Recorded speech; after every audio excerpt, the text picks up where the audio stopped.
Good evening, everyone, and welcome to the Chatham Select Board meeting of June 30th, 2026. Let the record show the meeting started promptly at 5:39. I'll read what I'm supposed to read. Pursuant to Governor Healy's March 28th, 2025 signing of Chapter 2 of the Acts of 2025, extending certain COVID-19 measures adopted during the state of emergency, suspending certain provisions of the open meeting law, General Law, Chapter 30A, Section 20, until June 30th, 2027. This meeting of the Chatham Select Board is being conducted in person and via remote participation. Every effort will be made to ensure that the public can access the proceedings as provided for in that order. A reminder that persons who would like to listen to this meeting while in progress may do so by calling the phone number 1-508-945-4410, conference ID 203-386-491#, or join the meeting online via Microsoft Teams through the link in the posted agenda. While this is a live broadcast and simulcast on Chatham TV, that's Xfinity Channel 1072, despite our best efforts, we may not be able to provide real-time access, and we will post a record of this meeting on the town's website as soon as is possible. First order of business is to establish a quorum of the Select Board this evening. I'll call the roll. Mr. Smith. Present. Mr. Nicastro. Present. Ms. Potash. Present. Mr. Metters. Present. And Mr. Dykens is present as well. First item of business is our adoption of the minutes of June 16th, 2026. I'll accept a motion. Motion to approve. Thank you so much. Second? Second. And Mr. Nicastro, you have your hand raised, maybe for an edit or two. Yes, I'm back. So Mr. there are Nicastro, some can you just pause for a second? We're just waiting for the recording to catch up. No, Stephen Buckley had, it looked like an artificial intelligence note-taker app, and I don't know if he was going to announce that or as per the... Mr. Buckley, what are you up to? What are you up to, Mr. Buckley? Yes. Well, I was queuing up a note taker. The first 30 seconds of your announcement was muted for people outside, so I didn't hear the part where you asked if anybody was recording. In fact, anyway, yes, I would like to record it. Thank you very much. okay, thank you, Mr. Buckley. Onward and upward. Mr. Nicastro, I believe you have an edit or two. Yes, I have two. On page 9, fourth full paragraph that begins the reason for the difference. I think there's something wrong with the dates. It refers to 2033 seawater system and the 2006. That probably should be 2023 and 2026, I'm guessing, but you could check that, Kathy. And then on page 14, in the very first line, in the middle after the phrase executive session, I would insert the word under. Executive session under Mass General laws. Those are my edits. Thank you, Mr. Nicastro. Any other edits? Okay, we have a couple edits. Move to approve. Motion to approve, please. Motion, wait a second. Okay. Yep. All in favor, Mr. Smith? Aye. Mr. Nicastro? Aye. Ms. Potash? Aye. Ms. Metters? Aye. And the chair says aye as well. The next item on our agenda are public announcements and agenda item requests. I do have one announcement, if you will, or we want to notice that Dr. Rosalind Roz, known as Roz Coleman, passed away on June 14th, 2026. She served on our Finance Committee from 2000 to 2018 and on the Cable Advisory Committee from 2021 to 2024. That being said, I worked closely with Roz when she was on the Finance Committee when we did the regional schools, and she was very instrumental in supporting the regionalization of the schools. And I know Mr. Nicastro has something to say as well. Mr. Nicastro. Thank you, Mr. Chairman. I had the privilege of serving with Roz on the Finance Committee. When I first joined the committee, the issue before the committee was the bond issue for the new school.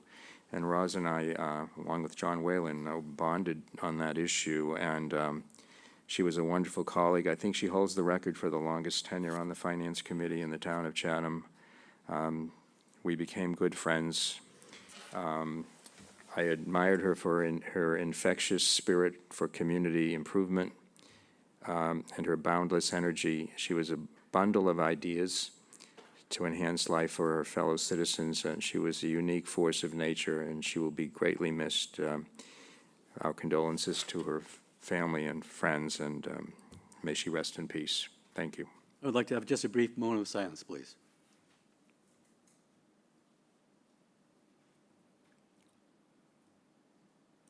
Thank you.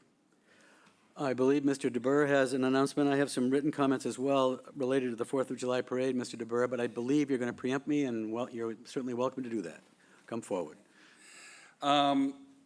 Steve DeBoer here on behalf of the Parade Committee. I just want to give a few updates of some information that people probably already know, but I just want to reiterate them. The parade this year is going to be led by John Zippo, who, if anybody knows him, he's 102 years old and the oldest surviving veteran that's still in the Chatham area. So he's going to be leading our parade as the Grand Marshal this year. The judges, I just want to make note of, are Jennifer Patterson, who actually submitted the theme of the parade, which is anchored in freedom, timeless tides, and traditions. Kim Rodriguez, who was the runner-up for the Grand Marshal's position, and Thomas Chase, who is the valedictorian from the high school. Parade starts at 9 o'clock, which is an update for this year instead of 9:30. The route's the same with lineup along Shore Road. The official start of the parade is at the corner of Main Street and Shore Road. It's going to continue along Main Street to Kroll Road, making a right on Kroll Road to Lake Street, where the finish is. The finish is going to be marked by 2 flags. It's going to be important, if any of the participants are listening, that they continue all the way to the end, because we have a senior viewing area that's new this year that's going to be set up at the DPW parking lot. So I would like all the participants to go all the way to Lake Street and not finish early, so that the seniors have an opportunity to see as much of the parade as everybody else.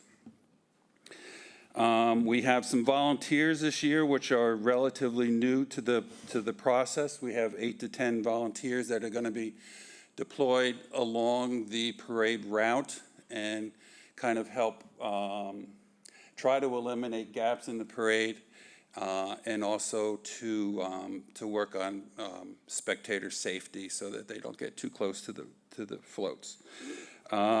We have approximately 89 floats this year, which is up by about 10 from last year. So it's going to be hopefully a very good parade and a very big parade. And then there's one other thing that I want to make an announcement. I received a presentation about a week ago, which I accepted as chair of the parade committee, but I think it relates to many more people beyond the committee itself. All the people, all the town employees and staff members, the participants, and even as far as the residents of the town. I was given the Cape Cod Life Publications Reader's Choice Gold Award as the winner of the best summer event on the Lower Cape for the Independence Day Parade. So, like I said, I'm very proud. I was given the award, but it's on behalf of I think just about everybody in town for helping or participating or coming to watch it, and I think we all have something to be proud of, and there's a lot of people who deserve recognition other than me. So thank you very much. Yeah, congrats, Mr. Castro. Steve, I didn't catch who the 3 judges were. Could you just? Yeah, so the first one is Jennifer Patterson, who submitted the theme. Kim Rodriguez, who was the runner-up for the Grand Marshal, and Thomas Chase, who's the valedictorian. Okay. Well, that's exciting, Stephen. Thanks for that news. That's good Thank you. news. He's going to Harvard. He's going to Harvard. Oh, is he? Okay. Valedictorian. Congrats, yeah. Okay, the next public announcement. Stuart, you had something you want to say, I think, or an announcement or something? Sure, thank you, A notice, Jeff. yes, yep. Jeff, along with, I was notified that along with Roz Coleman, losing her, Roz Coleman, who was, I considered a friend. She was really one of those fine ladies, and very, very long and good life here in Chatham. But along with Roz Coleman, Scott Tappan has passed away He's a longtime member of the Waterways Committee, and I just wanted to make that note. Thank you, Stuart. Thank you. Okay, Jill, you're up. So Jill's going to Thank you. introduce. And I'll have Deputy Chief Lou Mazzone meet me over at the podium.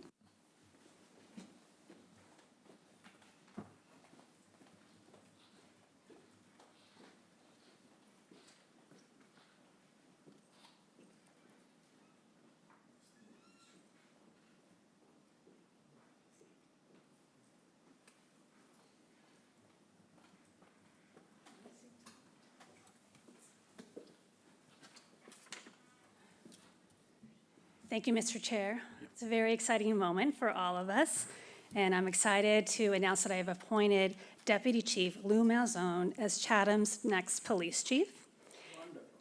Yay.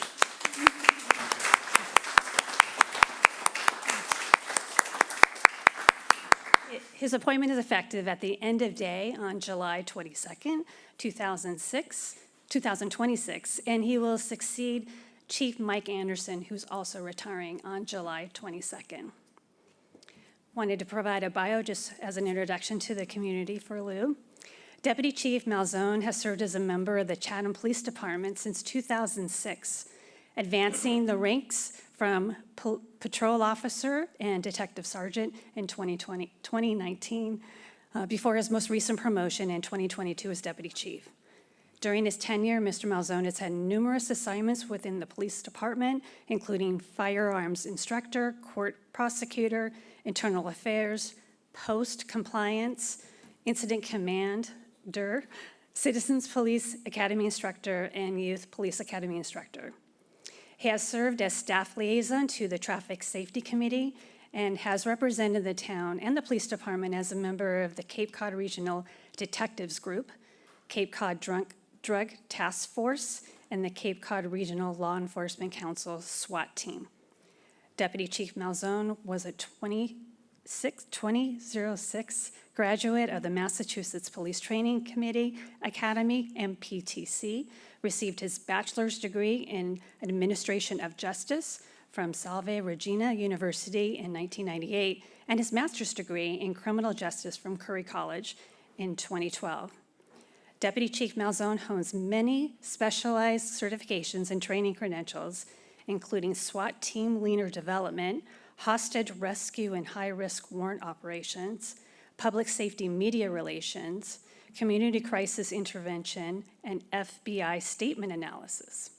He is a graduate of the Senior Management Institute for Police in 2024 and is a member of the Police Executive Research Forum and FBI Law Enforcement Executive Development Association. He wrote this for me, by the way. Over the past 2 decades, Deputy Chief Mazzone has earned the respect of his colleagues and the community through his professionalism, integrity, and commitment to public service. I am confident Lou is well prepared to lead the Chatham Police Department and to continue its tradition of excellence while building on the strong foundation established by Chief Mike Anderson and police chiefs before him. Please join me in congratulating Deputy Chief Lou Mazzone on his appointment as Chatham's next police chief and in thanking Chief Mike Anderson for his many years of dedicated service and leadership to the town of Chatham. Okay.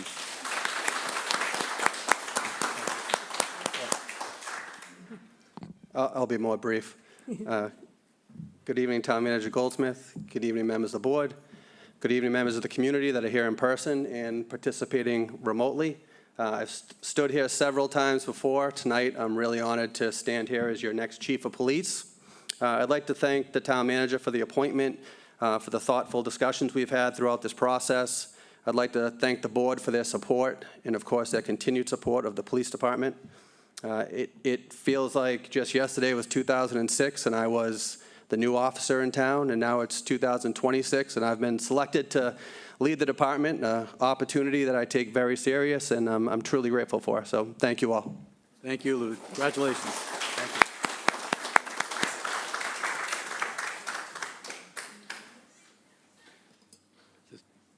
you. Mr. Berman, do you have an announcement?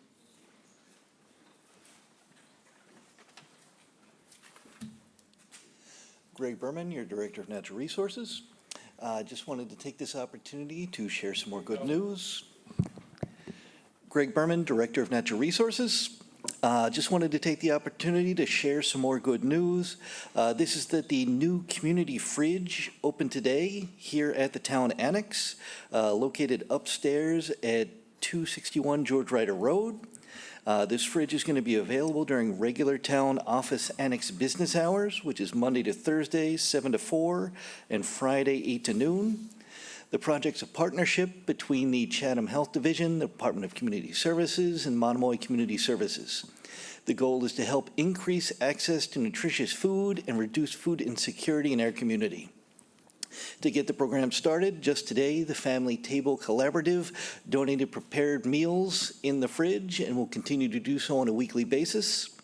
The fridge was purchased using public health shared services funding, and it's part of a larger regional effort on the Lower Cape. Brewster, Harwich, Orleans, and Eastham are also implementing similar community fridge programs. So we're grateful to everyone involved bringing this program forward, and we hope it will be a resource for those in need. Greg, is this year-round, or? Yes, it's the intention to be year-round. This is one where it might have been at the Seafall, but since that was moved, we have it here at the Annex until we locate its final home. But for now, it is here upstairs at the Annex. Okay, thank you. Sure. Shauna, you have something? Yes, I just wanted to remind anyone who has not yet submitted comments on the Cole Road intersection project to Mass DOT, those public comments and statements that are intended for inclusion in the public hearing transcript, you have until Thursday, July 9th to do so. That's a little bit longer than usual because of the 4th of July on Saturday. So those can be submitted via email to Carrie Lavallee at massdotprojectmanagement@dotstate.ma.us. And all of this information is on our website under news and updates. There's also a mailing address, and the notice also includes links to the pre-recorded session and to the recording on Chatham TV's archive for the entire meeting for your review. Okay, thank you. Excellent, excellent. Thank you, Shauna. Any other public announcements or agenda item requests in the room and/or online or by the board? Okay, hearing and seeing none, we'll go on to our regular agenda. The next item on our agenda are a series of public hearings. The first is to consider an application for a change of manager on an annual all-alcoholic beverages restaurant license for Uncle Tony's LLC, doing business as TK Sports Bar, from Sophie Melita to Jake Domos. And I believe it looks like Mr. Riley is representing the parties concerned here this evening. And I will have the clerk please read the formal hearing notice. Notice is hereby given that the Chatham Select Board will hold a public hearing on Tuesday, June 30, 2026, at 5:30 PM in the large meeting room at the Town Annex, 261 George Ryder Road in Chatham, and remotely via Microsoft Teams platform, to consider an application for a change of manager on the annual all-alcoholic beverages restaurant license for Uncle Tony's LLC, doing business as TK Sports Bar, from Sophia Melita to Jake Domos, for the business located at 1077 Main Street, Chatham. Thank you, Clerk Potash. Take it away, Mr. Riley. Good afternoon, Bill Riley, on behalf of TK Sports Bar, with Jake Domos, who's proposed as the new manager. Jake has been a very successful server and bartender, first at the Port in Harwich Port and in other establishments, and now he's been working with the Kennedys here at TK's. And he's very well versed in the laws and regulations regarding the service of alcohol. I think he's a good proposed person to be the manager, and I hope he will accept his appointment. Okay, anything to say, Mr. Domos? No, thank you very much. Okay. Thanks for having me. I'll turn to the board. Any questions for the applicant? Okay, and seeing none, I'll take a motion. Oh, I'm sorry. It is a public hearing. Thank you, Mr. Nicastro. He does well to remind me. Mr. Phillips. Thank you, Dean. Brian Phillips, 374 Orleans Road. I just like to say they do a great job down there. It's very affordable. Cheeseburgers are $13, nachos are $11. They got beers for $4. They have all the sports on, even NASCAR for people like me. So I just like to say they do a great job. Thanks. Thank you, Mr. Phillips. Motion, please. Mr. We Chair, I need an move endorsement approval. like that. I move approval, Mr. Chair. Second. Thank you so much. We'll call the roll. Mr. Smith? Aye. Mr. DeCastro? Aye. Ms. Potash? Aye. Mr. Metters? Aye. And the chair says aye as well. Have fun. Good luck. Thank you Thank very you much. very much. Welcome. Thank you. The next item is a public hearing to consider an application from This Is My Jam LLC, doing business as Hey Joe and Jam, for a seasonal all-alcoholic beverages restaurant license. Andrea Tui, manager for the business located at 16 Sequansit. Applicant has requested an additional extension, and the board, we may choose to either continue the hearing to a later date, you guys, and/or have the application withdrawn. I don't believe she's going to be here. She's not here, Kathy? She wants to withdraw it? It's not that she wants to withdraw. There was an issue getting her notices out to her abutters, and she requested either an extension, but the board, has the right, if they'd like, to ask for it to be withdrawn so that she can get everything kind of organized and then bring it back. Yes, Mr. Metters? So clarification, on the abutter notification, yes. if it's been delayed and the notices go out, what is the information that's going to be provided? Is it going to reflect, I hate to say this, but is the notice going to be outdated? It would be at this point, yes. So would it be a cleaner process to start over? In my opinion, yes. Shauna? Shauna's also. I hate doing this. Yeah, it would be my recommendation to start the process over, so there's no confusion with the abutters, to re-advertise. The re-advertisement is at the applicant's expense, and just to ensure that it's not a rolling postponement after postponement. I think it's better to start over and let the applicant know what the dates are that are coming up, and what she would be available for, what she would be able to get the abutters notices out to meet the requirements of the public hearing. That would be my recommendation. Mr. DeCastro? So would a motion to adjourn the public hearing be in order? Is that what you said? Or to Yes. close the public hearing? Yes. So, Mr. Chair, I move that we adjourn and close this public hearing. I'll second that, but I do have a question. Please, go ahead, Ms. Potash. Is there a way she could have her, a waiver for the application price of it? Or is that Shauna? something she has to pay again? It wouldn't be a new application to the ABCC. It would just be a new fee for the re-advertisement. Okay, and that falls on her. Okay, thank you. Okay, we have a motion and a second. Take the roll. Mr. Smith? Aye. Mr. DeCastro? Aye. Ms. Potash? Aye. Mr. Metters? Aye. And the chair says aye as well, so we'll see Dre again, I imagine. Okay, the next public hearing is to consider an application for a new annual entertainment license for outdoor live acoustic music for Mustard Seed LLC, doing business as Kodo Mexican Kitchen, 859 Main Street. This is a continuance as well, and please read the public notice. Notice is hereby given that the Chatham Select Board will hold a public hearing on Tuesday, June 16th, 2026, at 5:30 PM in the large meeting room at the Town Hall Annex, 261 George Ryder Road, to consider an application for a new annual entertainment license for outdoor live acoustic music for Mustard Seed LLC, doing business as Kodo Mexican Kitchen, 859 Main Street, Chatham. Thank you, Ms. Potash. I believe we have Vanya Johnston? I believe. Either- Joe- Actually, it's Joe Johnston. Hello, John. Director of Operations for the group representing Kodo. How are you? I'm good, Joe. How are you? Why don't you give us an idea? Very well. Why don't you please give us an idea of what you're up to down at Kodo? We're just looking to, give a little afternoon type entertainment for the outdoor patio, which I think would be a nice draw for business, not just for ourselves, but for the associated businesses around. That's pretty much the long and short of it.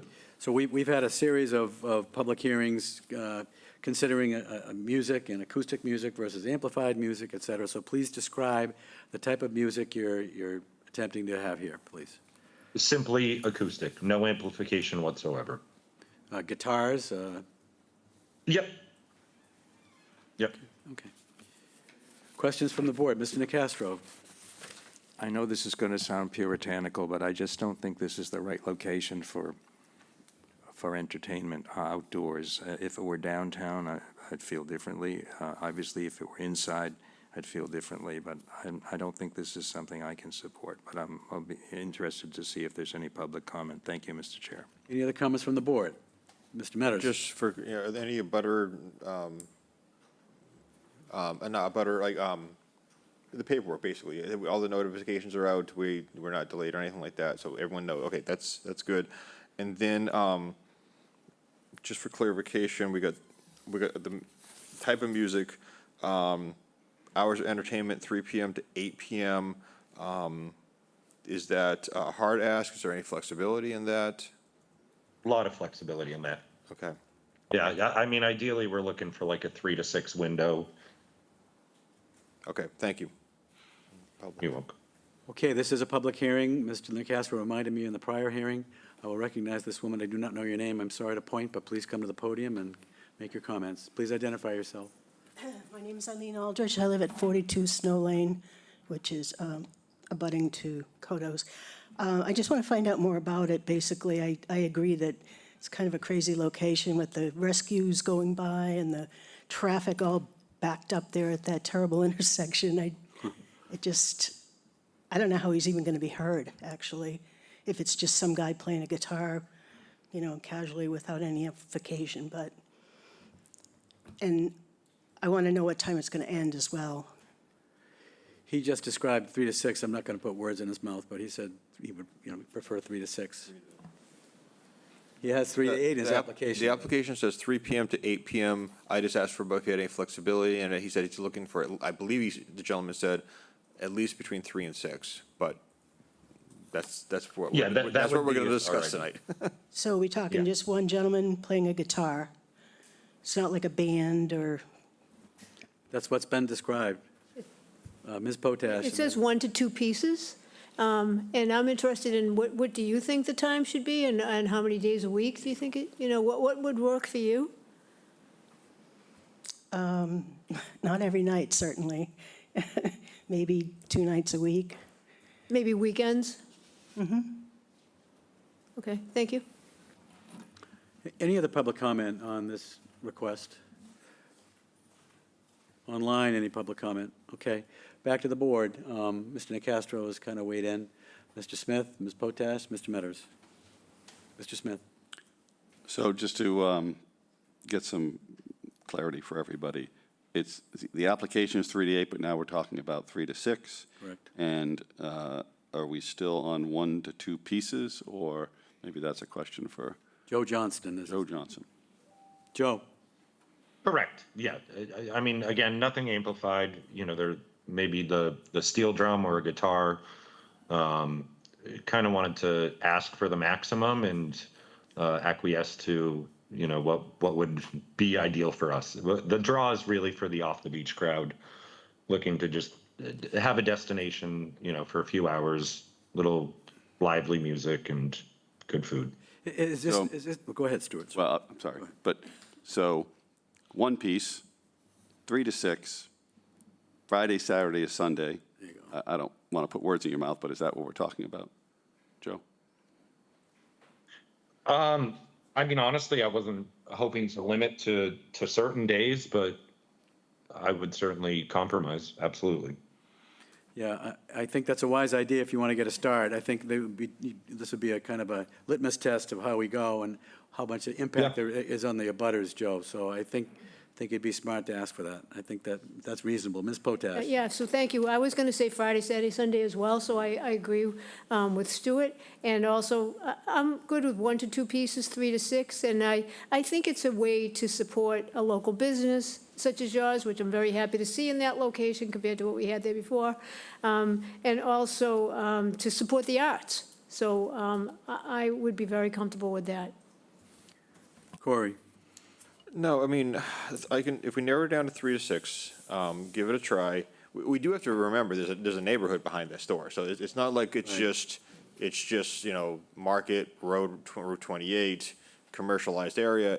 There's a whole bunch of residents behind that road, so we gotta keep that in our mind. But I think if we shut it down at 6, or limit it to 6, I should say, 3 hours. Under the conditions we've talked about, I think it's a reasonable ask. And if it doesn't work out, they're gonna have to, come back to us probably. Well, do we want to condition it or anything? I'd like to hear, have a promise from the neighbors to come back if there are issues. I would like to have the neighbors come back if there are issues. If you have issues with the noise, please come back. So would someone like to craft a motion? Mr. Metters? I move, let's see, here we go, that we approve a new annual entertainment license for outdoor live acoustic music at Mustard Seed LLC, doing business at Kodo Mexican Kitchen, 859 Main Street, on Fridays, Saturdays, and Sundays, from 3 p.m. to 6 p.m. One-piece music artist limitations. I'll second that. Okay, we have a motion and a second. We'll call the roll. Mr. Smith? Aye. Mr. Nacastro? No. Okay. Ms. Potash? Yes, Mr. yes. Metters? Aye. And the chair says yes as well. Aye is yes.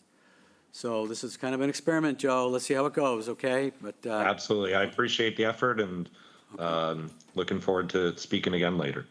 okay. Thank you, Joe. Good luck. All right. Thanks. Yep. The next item on our agenda is our consent agenda. We have 3 items on our consent agenda. Certainly, we can discuss any one of them.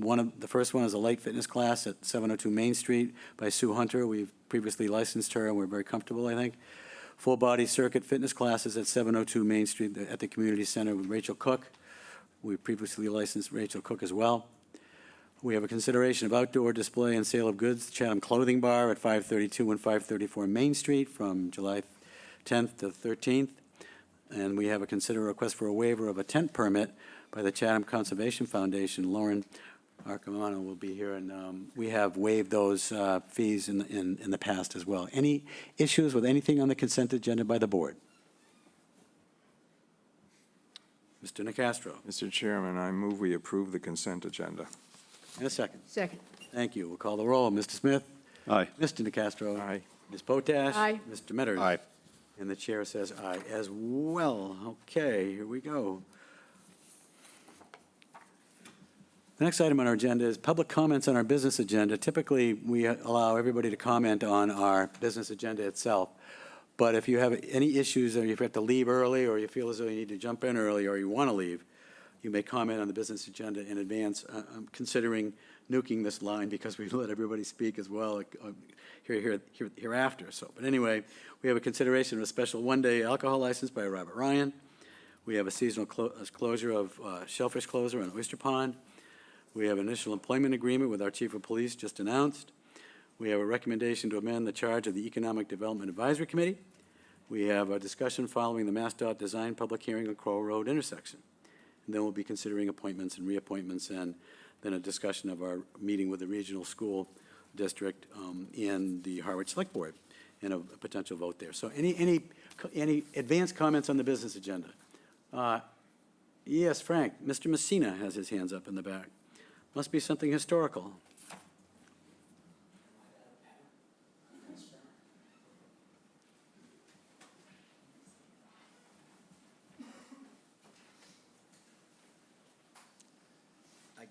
I guess I'm the ultimate in transparency, huh? I like your comment about leaving early. Thank you very much. It's a good idea. I want to comment on your item E, discussion, and I'm not sure of the process, but it sounds like you're going to talk about whether or not, or have a discussion of whether or not you're going to continue and allow this effort to proceed or to terminate it. Is that correct? That's correct. Okay. I want to, I sent an email to you, and I was away, so it was quick for me to do that, in reference to the project. And I took a quick look at it and was kind of disturbed at the scope of it, and it reminded me, deja vu, of the Mitchell River Bridge when we asked Mass DOT to come in and help us with the bridge. And they helped us by providing a design for something which was probably Route 95 in Bridgeport. And it took a long time to finally get resolution. At least got to be at least 3 years, I'm sure, with to finally get, reach a point. And my comment, or in just I would like to avoid the Section 106 process that we had with the Mitchell River Bridge. This project is in the National Historic Business District. In other words, it's a National Register District, the Historic Business District. And we may not always like that, but it is. And which says that when you accept federal funds, and this project is going to be federally funded partially, so any project which is partially or completely funded by federal funds, there is a thing called the National Historic Preservation Act in 1966, which was a very good year. And, you know, that act was put in place when they were building highways all over the country, and they were making, you know, crashing through neighborhoods. So we have a situation, and I'd like to refer also to what Barnstable did on the Route 6A. It had the same thing downtown, where the federal government was going to come in and improve the streets, and they said no, and they decided to take it over. And in that town, it's my understanding that they're the ones who improve the streets. They don't take the federal fundings. They fund it themselves. And I think it's something that we might want to think about as a town, because, you know, the roads are not the best, and they should be improved. But improving them in such a way that still would maintain, you know, the historic nature of the community and our sense of place. I think it's important. Do we really need a bike trail there? Probably not. Do we need sidewalks on both sides? Probably not. You know, there are a lot of things you can do. And just quickly, and I'm sorry talking too much, we have an application before us right now in the Historical Commission in the Old Village. And one of the arguments that the applicant is using is that, you know, he's going to make the streets safer. Well, okay. 99.9% of the streets in the town of Chatham are not safe according to federal standards. If we decide that we're going to make all the streets safe, we can just kiss Chatham goodbye. And so we have to be very careful before we proceed. Am I recommending, in my opinion, that you reject it? Maybe not. But if you decide to proceed, I think upfront, as I said in my email, I would hope that the Select Board takes the lead to ensure that what we do meets the requirements of the historic sense of the town of Chatham. And you can do that. And we can avoid, you know, the people like myself saying stop and require a Section 106 review process, which is just going to slow everything down. Anyway, thank you very much. I appreciate you giving me the time. Okay, Frank, thank you. Mr. Levitt, we're going to have an opportunity to talk about the intersection when we pick up item E. So if you've got to repeat yourself or... Oh, no, we can wait. Okay. I see Mr. Buckley has his hand up. I'm going to try to enforce about a 3-minute rule this evening for comment at my discretion. So, Mr. Buckley, please go ahead. I'm going to recognize you now. Go ahead. Okay. Thank you, Mr. Chair. Yes, thank you for clarifying that we'd be able to speak later. I just wanted to raise a couple of concerns. Hopefully the discussion will cover before I'm allowed to speak again. I just wanted to know, under the Economic Development Committee, at some point like to know what the difference is between our long-range comprehensive plan and the sustainability plan that you've tasked them to do. Don't need an answer now, just that's a concern. A clarification that I'd like before I comment, because I don't know what the difference is. And the second thing is, I don't think it still needs to be clarified under the Mass DOT Quill Road intersection project, that whether it's our project still or whether they've taken over, and whether the Select Board can instruct its engineer to make a change, or whether something is acceptable under Mass DOT design standards. And that's it. I'll speak later. Thank you. Okay, thank you, Mr. Buckley. The next item on our agenda is consider the approval of initial employment agreement with our new Chief of Police dated July 22nd, 2026 to June 30th, 2029. And our Director of HR, Megan Downey, is here. Close the public hearing. Oh, I'm sorry. I'm sorry, I'm out of line here. Sorry, Megan. Okay, our next item on the agenda is to consider a special one-day alcohol license for Robert Ryan Art on June 11th, 2026 at 2624 Main Street. Mr. Ryan, you're present either here physically or online. Mr. Ryan, why don't you come forward to the podium, please? Sorry about that.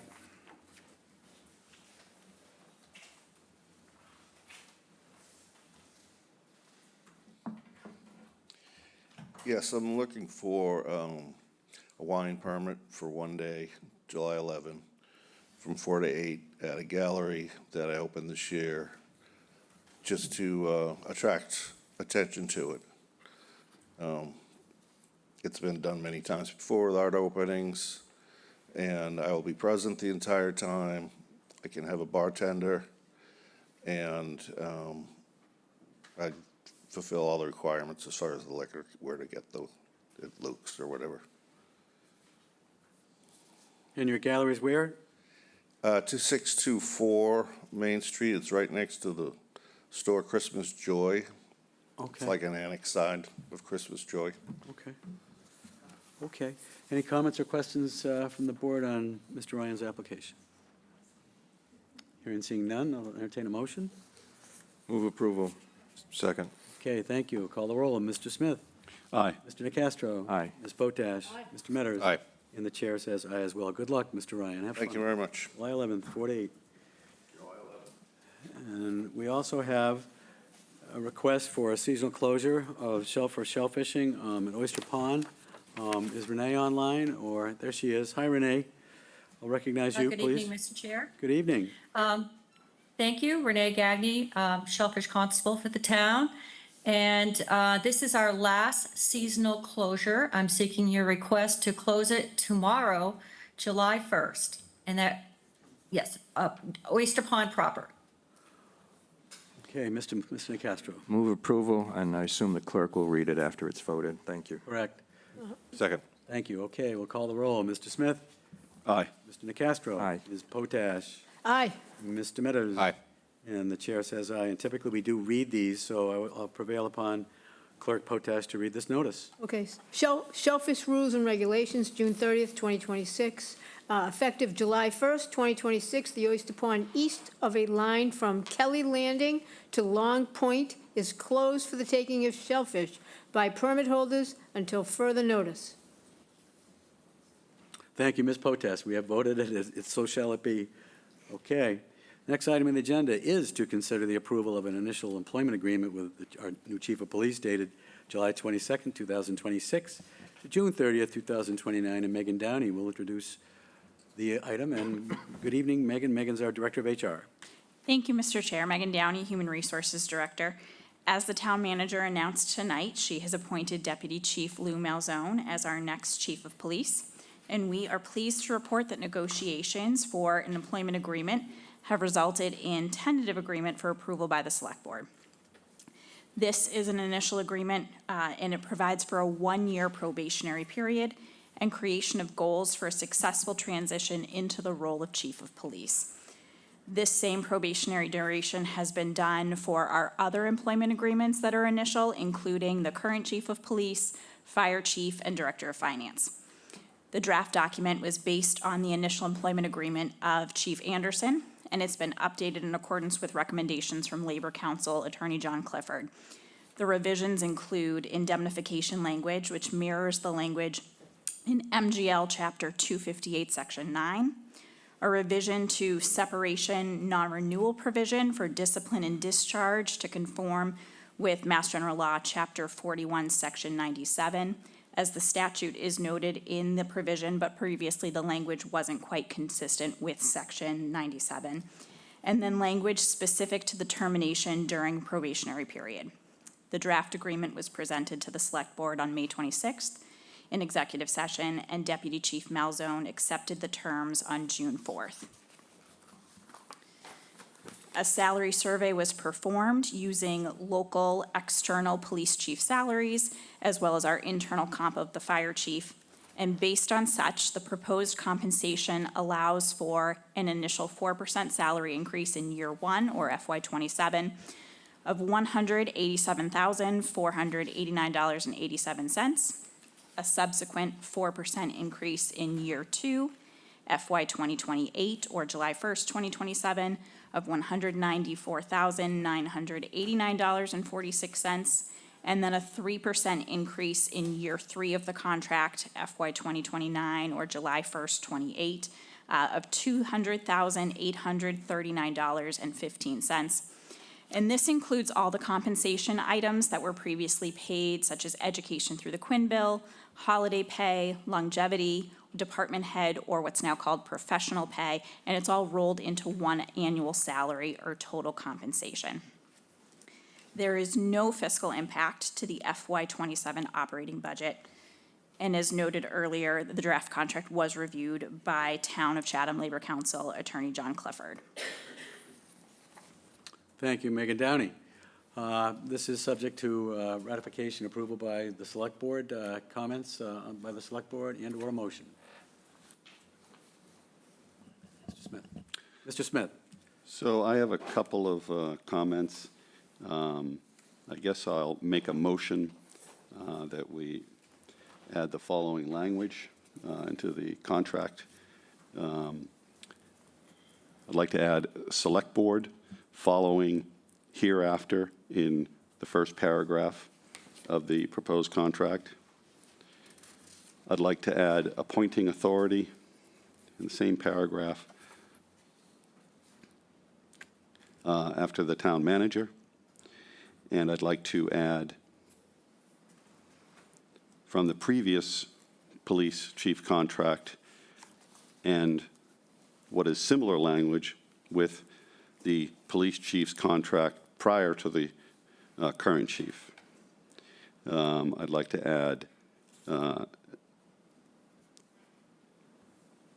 add in A, 6 and 7 from the current chief contract, which is on page 5, into the proposed contract. So Stuart, if you would, can you just repeat I lost you there in the middle somehow. Sure. So page 1, we have the agreement entered into the Town of Chatham Select Board, you said. Yeah, add Select Board in the first paragraph. Acting through its. Sorry. Where is that being added, Stuart? In the First paragraph. of the proposed contract, add Select,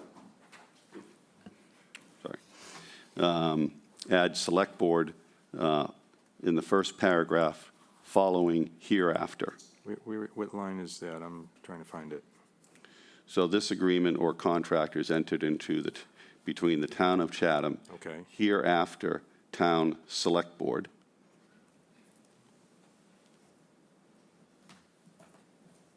So that would be within the parenthesis? Yes, please. Okay. Acting through the appointing authority, which is the town manager. Then on page, well, there is no page because this portion was removed from this proposed contract. So if you go to page 5, I can read it because if you go to page 5 of the current chief's contract, number 6, subparagraphs number 6 and 7. Would you like me to read it? Please, yeah. It's under separation or non-renewal. So there are, under discipline and discharge A, there's 7 sections, and I'm suggesting to take 6 and 7 and add it to, it was removed. I want to put it back into the. And what do those say, Stuart? Sure. Number 6, single arbitrator. The chief may appeal any discipline or discharge to a single arbiter subject to the employment arbitration rules and procedures of the American Arbitration Association, with the cost of the arbitration being shared equally by both parties. Number 7, any controversy, dispute, or claim arising out of or relating to this agreement or breach thereof shall first be settled through good faith negotiation. If the dispute cannot be settled through negotiation, the parties agree to arbitration pursuant to the employment arbitration rules and procedures of the American Arbitration Association. Those words come right out of the current chief's contract. I'd like to insert it into the proposed contract along with the other two changes. Okay, we have some comments from the board. Ms. Potash, please. I just want to say that the page 5 that I have in this section, Stuart, that you're talking about, only goes up to 4. So your two additions would be Roman numeral 5 and 6, if I'm not mistaken. And yes, but they come out of the current chief's agreement is numbered 6 and 7, but yes. Mr. Castro, Can we take these one by one? please. I just want to focus on the first one. It would seem to me that the contract is not between the select board and the chief, it's between the corporation, the town, the municipal corporation, the town of Chatham, That the chief. So I think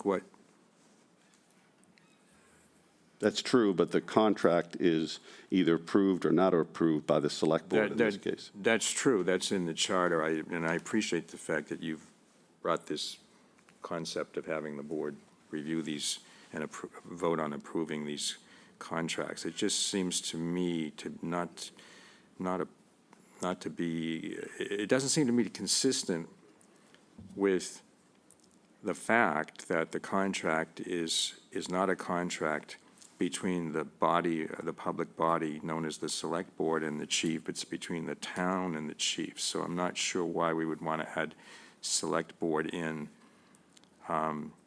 There. I add it there because they're the approving authority under the charter. And the proposed agreement starts with this agreement, and then in parens, or contract, it is entered into between the town of Chatham, hereafter town. Typically, you're right, that town, when we refer to town of Chatham, we refer to the legislature, which is town meeting, but in this case, the charter assigns it to the select board, so I'm just clarifying that. Yeah, but I think that the purpose of that parenthesis is just to say that whenever you see the word town in the document, that refers to the town of Chatham. It's just really a shorthand. I mean, perhaps you could insert the concept of the select board's approval somewhere else in this paragraph, rather than in the parenthesis, which doesn't seem to me to be the appropriate place to do it. Maybe you could say, where it says acting, you could leave that as it is, this is just a suggestion, and just say, after the parenthesis, acting through its town manager with the approval of the select board. I think it says the same thing, but that's fine. Yeah. To me, it's I agree. might be clear. Yep, I don't think that's fine. we would have an issue with that, town manager. No, no issue. All right, thank you. The next, Dean. Well, I'm going to partially defer. I was not present in the executive session because I was on vacation out of the country. I assume that the change between the contract with the current chief and what is before us came on the advice of Town Labor Council, but I'll defer to other members of the board on that. Yeah, I'm going to turf it to Megan to remind us why those Yes, that two came. clauses were taken out. That came from John Clifford. He says that the remedy in a breach of contract is not arbitration, it's through the court. And that's why those sections were recommended to be removed by him. What he actually said at the executive session meeting was, we should offer no employee other than what is etched in statute, any protections. That is not my feeling. John Clifford is not the policy setter here, he's legal counsel. And what I'm saying is, every single police chief contract, current included and previous, I can read Mr. Paulina's contract, which is even stronger if you like. It seems to get weaker and weaker as we get new chiefs. So that's why I'm suggesting to keep these two provisions that are in the current police chief contract and move them into the current employment agreement draft that the town manager has proposed here. I'm inclined to defer to our legal counsel, our labor counsel, to be honest with you, Stuart, and not include that language. There was a reason why he nuked it. So I'm apt to not support the inclusion of the arbitration clause. Folks employees are allowed to take full advantage of everything that's available to them via statute was his main point to us. And there really was no reason to have arbitration. And he changed it. And, So, here's and I'll leave it for others, but here's my overriding point. And this especially is the case for chief of police. It is for the rest of the department heads, but most especially for chief of police. The chief of police and all employees don't take an oath to an individual person. They take an oath to the law, the Constitution, and the Charter. That's who we want the chief of police to serve, not an individual here. So it could be any person sitting as town manager or any proponent or any police chief applicant. Doesn't matter. This is a philosophy that I have, and I hope to see in further documentation. But it's existed for a reason, and I suggest that we keep it. okay, Mr. Nacastro, and then Ms. Potash, I and just Mr. have Menace. a question of Stuart. If your language were reinstated, would it apply to the probationary period as well? In other words, if the town manager... No. It was not? No. There's a separate provision for probationary period. I'm not suggesting to change that because I think that is appropriate. There'd be no appeal during the... There'd be no appeal for that. Okay, thank you. Ms. Potash. So I would just I know the chief, he basically was just announced as the chief. He signed the contract already, so I'm concerned with messing with that. Can you help us out with that? So we would go back to the deputy chief with any changes to have that discussion if it were voted tonight. Okay, and I'm not comfortable changing it after he's already signed it, he's been announced. I fully respect Stuart's position, and I think it's something that we could look at as a policy change going forward, but I think not at this point in time would I support a change in the contract that he's already signed and agreed to. Mr. Meadows. I might add. I'm sorry. I'm sorry. The process is, yes, the chief has signed and agreed to this, contingent on the select board's approval or not. So the process is not complete by any stretch. I did try to get another executive session, and I was unsuccessful in that. So that's why I'm bringing it up tonight. Mr. Meadows. Okay, so I'm certainly not the attorney on the board. So I'm looking at this. I know that we presented a contract. We had executive session. We dealt with all the details. I think, Lou Mazzone is very excited. He was thrilled. He was not opposed to anything language that we put forth with him. He was excited to serve, and that's why, this is where we are. I'm reading Stewart's amendments, I have to phrase it a different way maybe, but to the benefit of Blue Mail Zone. So I'm interested in kind of exploring this conversation because I think it is important that we have our, police chief, fire chief, and, we're very limited as a select board in who we kind of get more into the weeds with staff. Most of our employees, we don't. This is slightly different. So I am very interested to kind of understand, because it has been in the contract of previous Chief Polina, and it has been in past contracts. So, and I'm trying to refresh my memory from the executive session, but to make an amendment that would not be detrimental to our new police chief does have some interest to me. So that's where I'm looking for. So I want to get some clarification because I'm interested in this. So my understanding in previous contracts is that Labor Council wasn't in favor of it prior as well. It was suggested, I believe, by the Mass Chiefs Council, and it did ultimately get inserted into the contract, but that's why they're recommending that it comes out. Mr. Nacastro, Mr. Nacastro, and then we got to move on here, please. It's just an observation, from the standpoint of management, you really wouldn't want to have arbitration because it does muck up the process. It's expensive, it delays things. There is a right to appeal to the courts. So if we were starting tabula rasa, that's probably the philosophy I would put forward. But obviously, if there are going to be changes in this contract that the board wants to make, it would have to be run by Chief Malzone. We've already sort of informally suggested a minor change at the beginning that could be accomplished by an initialing, writing those words in. But anyway, I just wanted to throw that out. When I was city solicitor, we had labor attorney on our regular staff, as it were. It was a private firm, but their job was to represent management, and that's who the mayor was. And we're sort of in the same position here. But anyway, you can argue it both ways. I mean, Ms. Potash.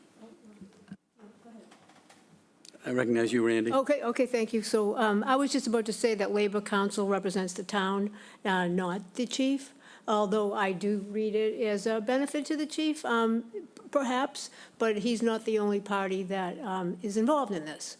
And again, Labor Council represents the town, and that's what his opinion is. And so I tend to defer to that. So I could move to approve, but I'm not sure if that's. Move to, Yeah. I'll move to approve. I need a second. I'll second it, but it sounds like this is something that probably should call for a conversation with the chief, to see if he's even interested in pursuing this. He's already signed the contract. But We have Labor Council. Labor Yes. Council did not include these clauses because he felt the remedy was the remedy at law through the courts. And then he told us that those are the way they're writing contracts these days, and that's the language of the contracts that he supports, that he suggests, that he advises. And so on the advice of Labor Council, we came out. Not a huge issue, but, You're right. And we had an executive session, and, we agreed that the contract was good. So I take issue a little bit, Stuart, with your coming in and saying, you were denied another executive session. We agreed on the contract in executive session. We did. I most certainly didn't. Yes, you did. Well, okay, but. You didn't like the appeal, you didn't like the appeal in the probation period, but, This, we do represent management, absolutely. That's our role. We also represent the employees. And what's happened is, this is one of the reasons why you lose so many employees, is because we don't take a more objective view of this. And so this is mine, and, proceed how you like. okay. We have a motion and a second. Can I ask a question? Please. The motion, which I did second, does that include I'll call it the minor change that we discussed in Yes. Stuart's Sure, first suggestion? yes. Which I would suggest, if the motion carries, could be addressed simply by an initialing. Okay, I will just say that since, as I understand from what was said, the opinion of Labor Council is consistent with my own view of the role of management in a municipal corporation, I will support the motion. Thank you. Motion's been made and seconded. I'll call the roll. Mr. Smith? No. Mr. Nacastro? Aye. Ms. Potash? Aye. Mr. Metters? Aye. And Mr. Dyken says aye. The motion carries 4-1. Thank you very much. Thank you. Your contract's been approved, Mr. Malzone. Okay, our next item on our agenda is to consider the recommendation to amend the charge of the Economic Development Advisory Committee. It's a request made by our chair of our Economic Development Advisory Committee, Lucia Quinn. And I don't know if he's here as well, but Lucia, you are welcome to the podium. Good evening. Thank you. I don't have to introduce myself because of that. Thanks to the Select Board for hearing the committee's request to amend our charge. Just as a reminder for the room, it has last been reviewed in 2013. And in fact, Jill mentioned to me earlier that she wrote it in 2013. I also want to thank the EDAC committee members who are present here or online. Please feel free to chime in.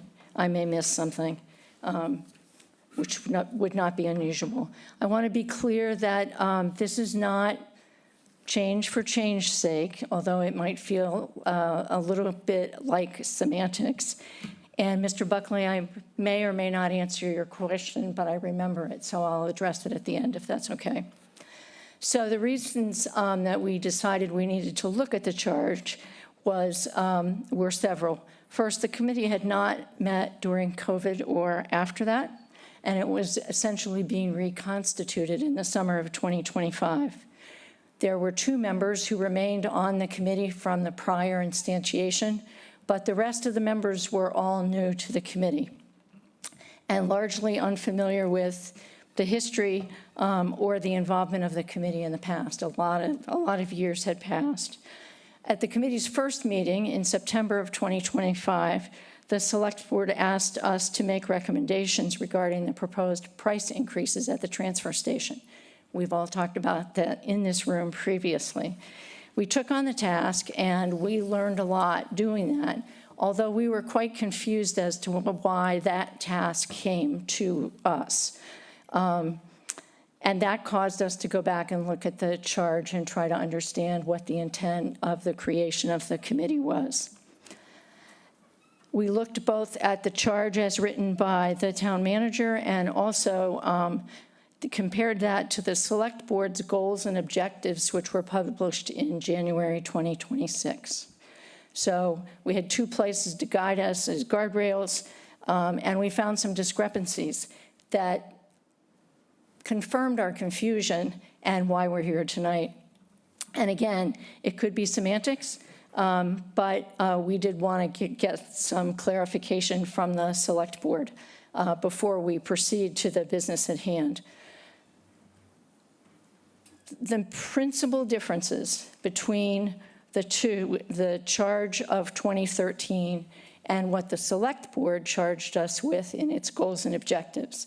In 2013, we are charged with suggesting initiatives. In 2026, the language given to us by the Select Board says we are tasked with authority to develop and implement execution strategies to advance the goal of fostering a vibrant and sustainable local economy in collaboration with the Chamber of Commerce. That's a bit different than the making suggestions. It may call the question as to advisory or not advisory, but we are very committed to making a difference and to working with other committees in town to ensure that we are supporting efforts that help us to succeed in delivering on that charge. I think for the room, it might be useful for me to read it, and for those online. The changes are really very few. There is an additional sentence that clarifies who we're addressing our charge to, as who is our audience for the work that we're doing. So the recommended new charge is as follows. Recommend to and gain approval from the Chatham Select Board to lead the strategic planning and tactical implementation of specific economic development opportunities that can accelerate sustainable year-round economic growth for the town of Chatham and its citizens without creating significant adverse impacts on our community character or natural environment. These initiatives may be undertaken independently or in collaboration with private entities, other Cape communities, or agencies for both local and regional benefit. Those are almost identical to the original charge. We added, the committee will solicit input across the broadest possible spectrum of Chatham residents, business owners, and employees, with a particular focus on supporting and growing small businesses, revitalizing local employment, strengthening local schools, and supporting affordable and attainable housing initiatives. that is what we're proposing.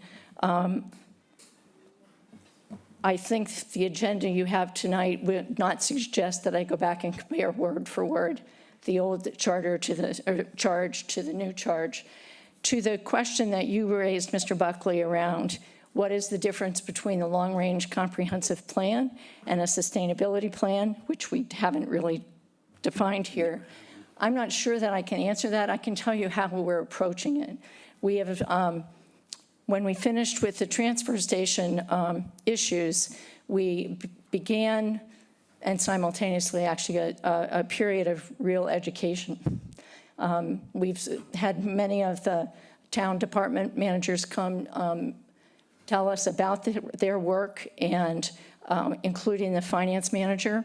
But most important, we went back to a report that was done in 2019 called Chatham 365, and looked at a very detailed list of things that were proposed in that plan by a group of citizens, a very well-chosen group of citizens, all ages, all economic backgrounds, and they had some really good suggestions. We also had the former select board member, Shireen Davis, come and talk to us about how that committee operated and what it was focused on, and have decided that we're going to use that as the basis of our go forward, those items that haven't been completed yet or need more support. And we're going to assign committee members to be liaisons to other committees so that we can understand how we can support the initiatives that they are recommending. That may or may not answer your question. So I would take first comments from the committee members, if there are any in the room or online. Lucia, that sounds great. The charge is, I think, very well done. Mr. Nicastro, I think, has a comment or question. Thank you. Thank you, Lucia. And I appreciate the diligence and care with which you put this together. And as you know, at your invitation, I spoke with your committee. Correct. And you asked me, when I was chair, someone asked how narrow or wide you should be, and I basically said, I think you should be encouraged to blue sky things and not feel limited in terms of your creativity. That being said, I do have some concern about this, although I do acknowledge, and I just pulled up the goals and objectives of the Select Board, and you quote that accurately, which talks about tasking the EDC with authority to develop and implement execution strategies. That's something when this board looks at our goals and objectives again in December, I might want to take another look at, because I am concerned, and I had kind of the same reaction I think Mr. Buckley may have had when I first read this. And I picked up my packet, I said, this sounds like a long-range planning committee to me. Now, if you read it more closely, it's not. But I am concerned about an advisory committee having authority to go out and make arrangements with external parties. I think the role should be that an advisory committee develops proposals and presents them to the select board for approval and direction. And in that context, we could task the committee to go and implement something. That's what concerns me. And so if I look at your language to try to achieve that result, there are two suggestions I would offer. In the first line where it says recommend to and gain approval from, I think the phrase and gain approval from is probably superfluous and would suggest that it be deleted.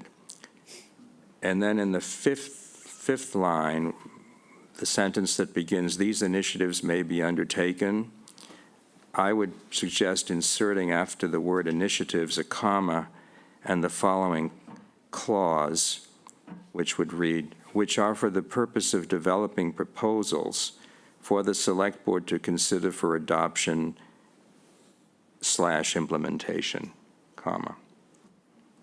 I would be more comfortable with that language in there in terms of approving it. I'm not trying to take away your creativity, because I think it's great that this committee, which had been dormant, as you point out, for so long, and now has been repopulated with a lot of good people, including yourself.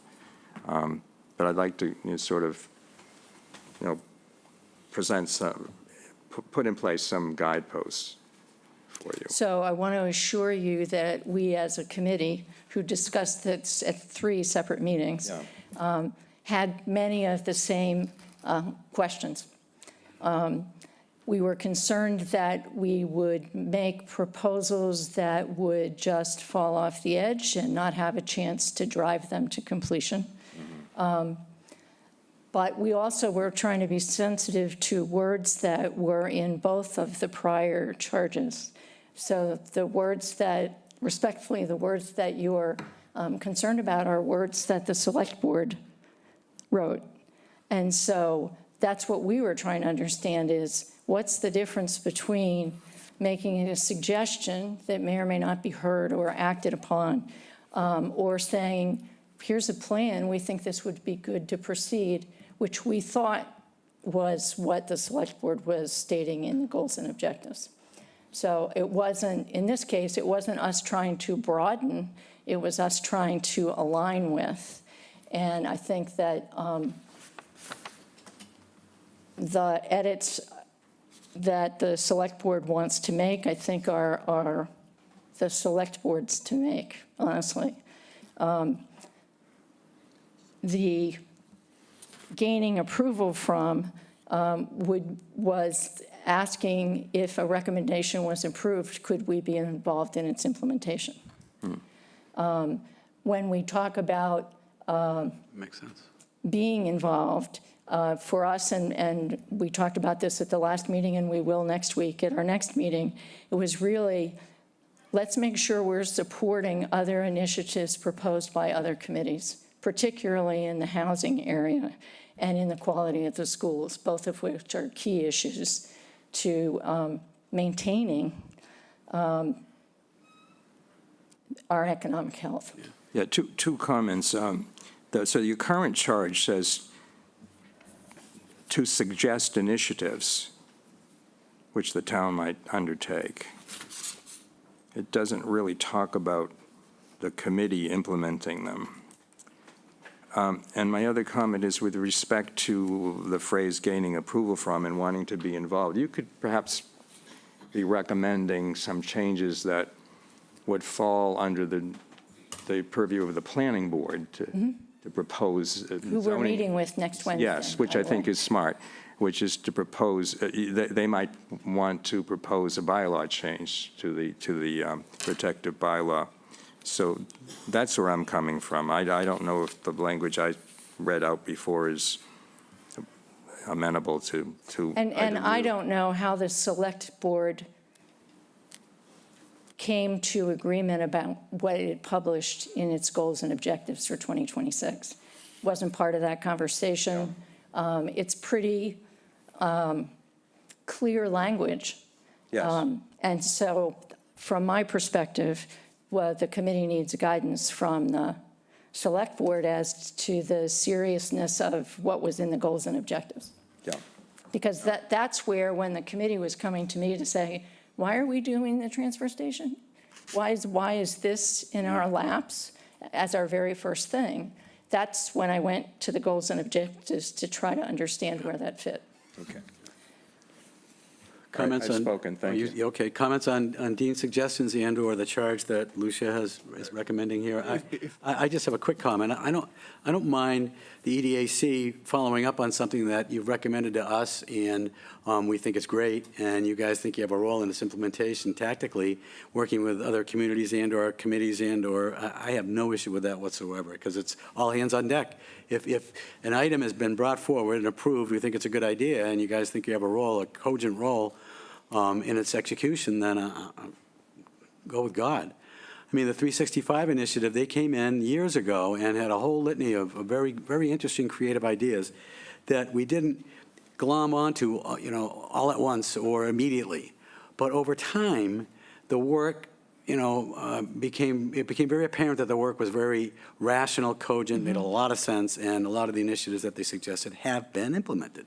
So, I'd love to see that kind of energy and thoughtfulness put forward by the EDAC, and you've got a super committee, I think, put together. Well, and that's why we went back to wonderful that as committee. our source document, Yeah. because we didn't want to go around a track that Yeah. had already been well-trod and well-researched. I'll also add this, that when the 365, like a year or two later on 365, I had comments that, you guys ever going to do anything with that?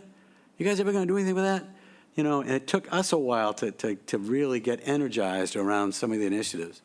And they might have done something with it more quickly, anyway. As long as we approve what's going on and we know what's going on, and it's anyway. I'll be quiet. Corey.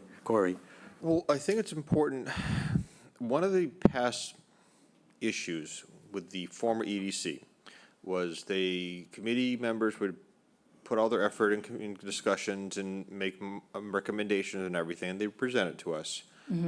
And sometimes the follow-through wasn't what the follow-through, either wasn't, there was no follow-through, it wasn't the follow-through they expected. So I think having the EDC members being part of that follow-through process, I think it validates the effort that members put into bringing the recommendations forward, and kind of that little extra guide rail of that something is going to make some motion, and it may get approved, it may not get approved, Correct. but it won't get set out on the back burner, kind of simmering for a while, as a good idea, but, what are we going to do it this week or next week or whatever? So I think as far as kind of keeping things rolling, I think there's some benefit to it, so. Any comments? Randy? Yeah, thank you. So I support your efforts. I have one quick question, and then I want to underline the last sentence. So you said that your committee members were going to be liaisons to other committees? Is that unofficial? You're just sort of Yes, gonna- the idea is Yeah. that we're going to understand Yeah, in more depth the issues that they're addressing, the data that they're using to address those issues, to understand how and where we can be supportive to what they're trying to get done. yeah. So everybody will take one or two committees that they'll kind of monitor and bring it back to your group? Correct. So Yeah. you won't be surprised that I will be the school committee liaison. Right, of course. And then I really love your last sentence. The committee will solicit input across the broadest possible spectrum of Chatham residents, business owners, employees, with a particular focus on supporting growing small businesses, revitalizing local employment, strengthening local schools, and supporting affordable, attainable housing initiatives. I mean, it's quite a lofty goal, and that's the lion's share of your work, to go out and see what is out there and what opportunities we may have, and then when you sort of clasp on to some, you'll bring it back to the select board to say, we would like to do X, Y, and Z with this information.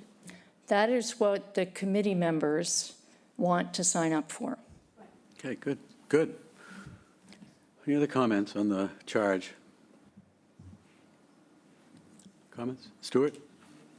Thank you. I kind of share Dean's thought process on this issue.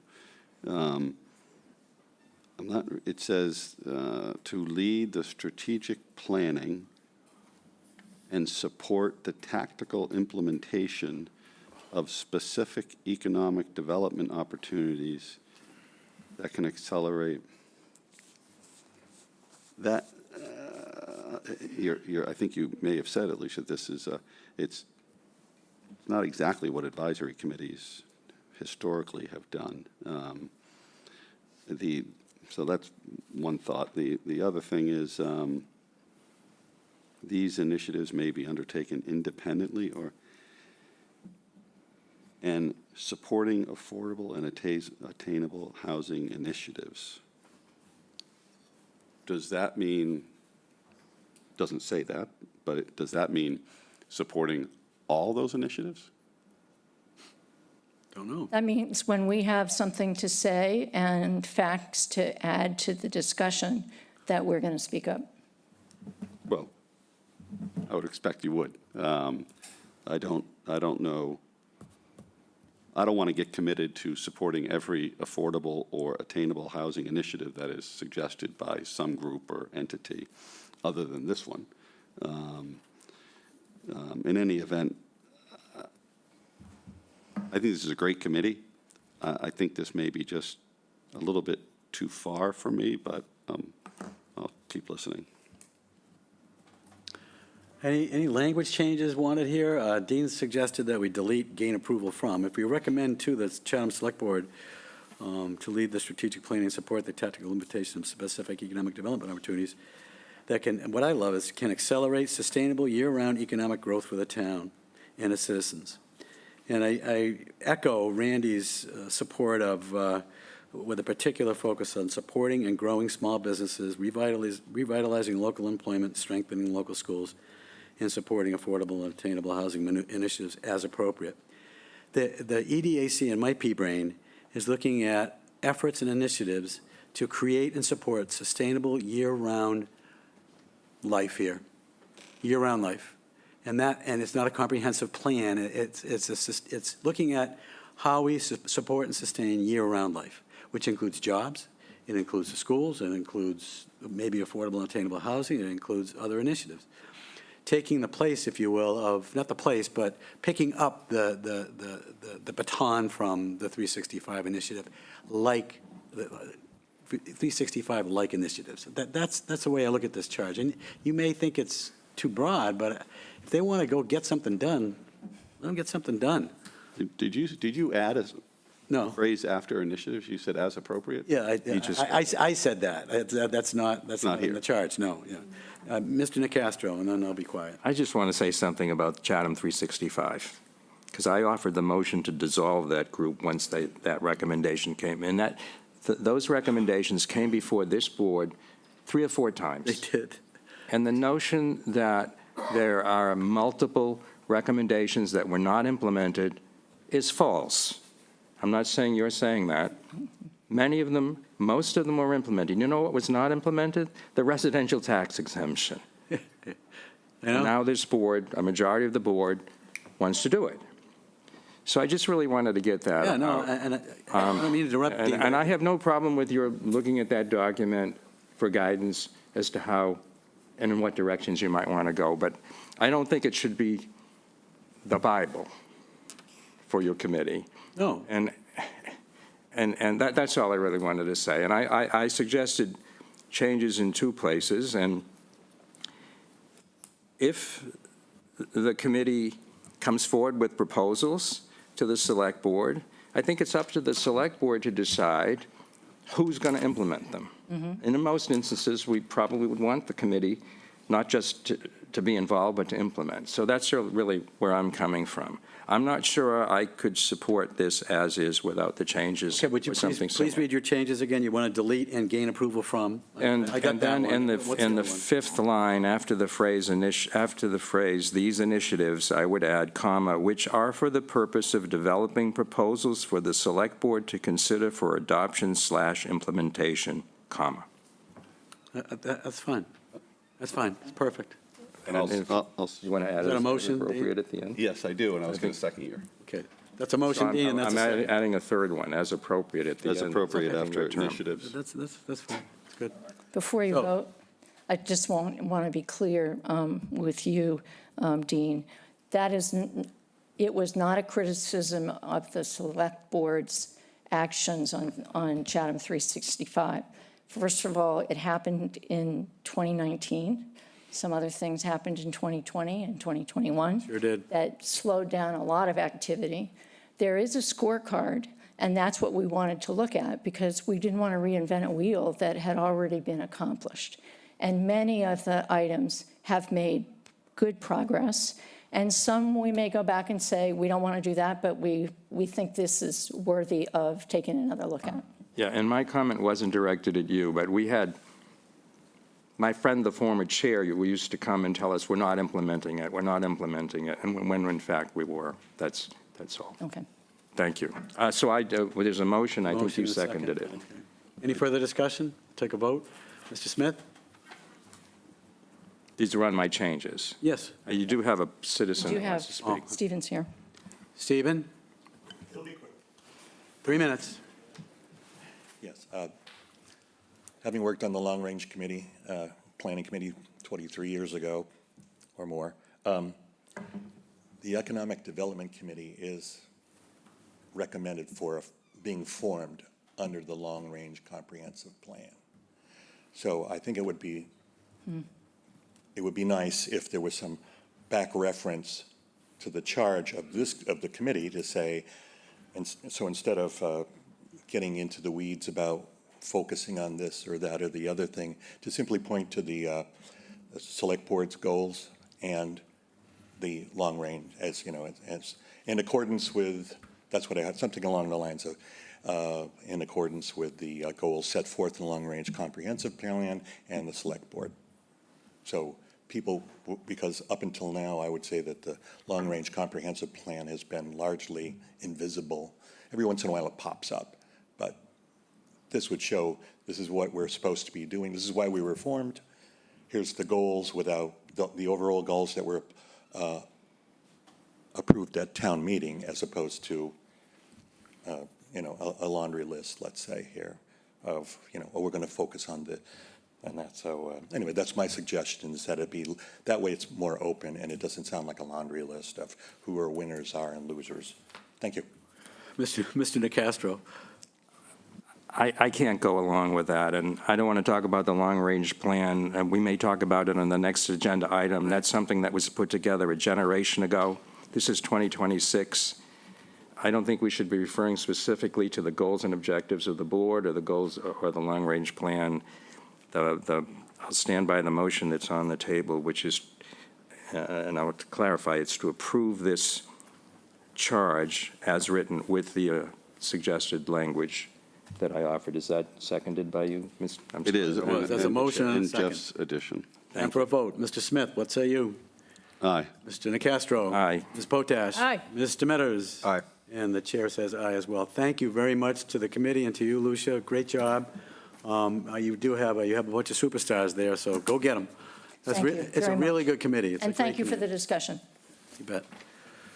Okay, next item on the agenda is the discussion following our MassDOT design public hearing that we had last. Sorry.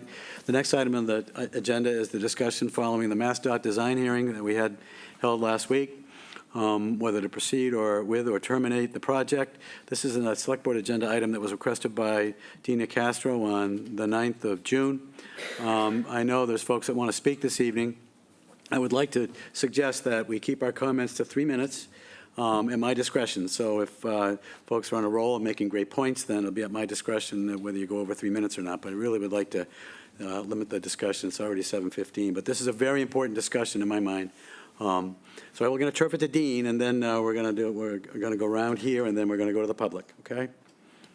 Mr. Castro. Thank you, Mr. Chairman. My opening comments are going to be very brief. I'll keep my substantive remarks until after we hear from the public. I wanted to clarify one thing, because we heard from Mr. Messina earlier.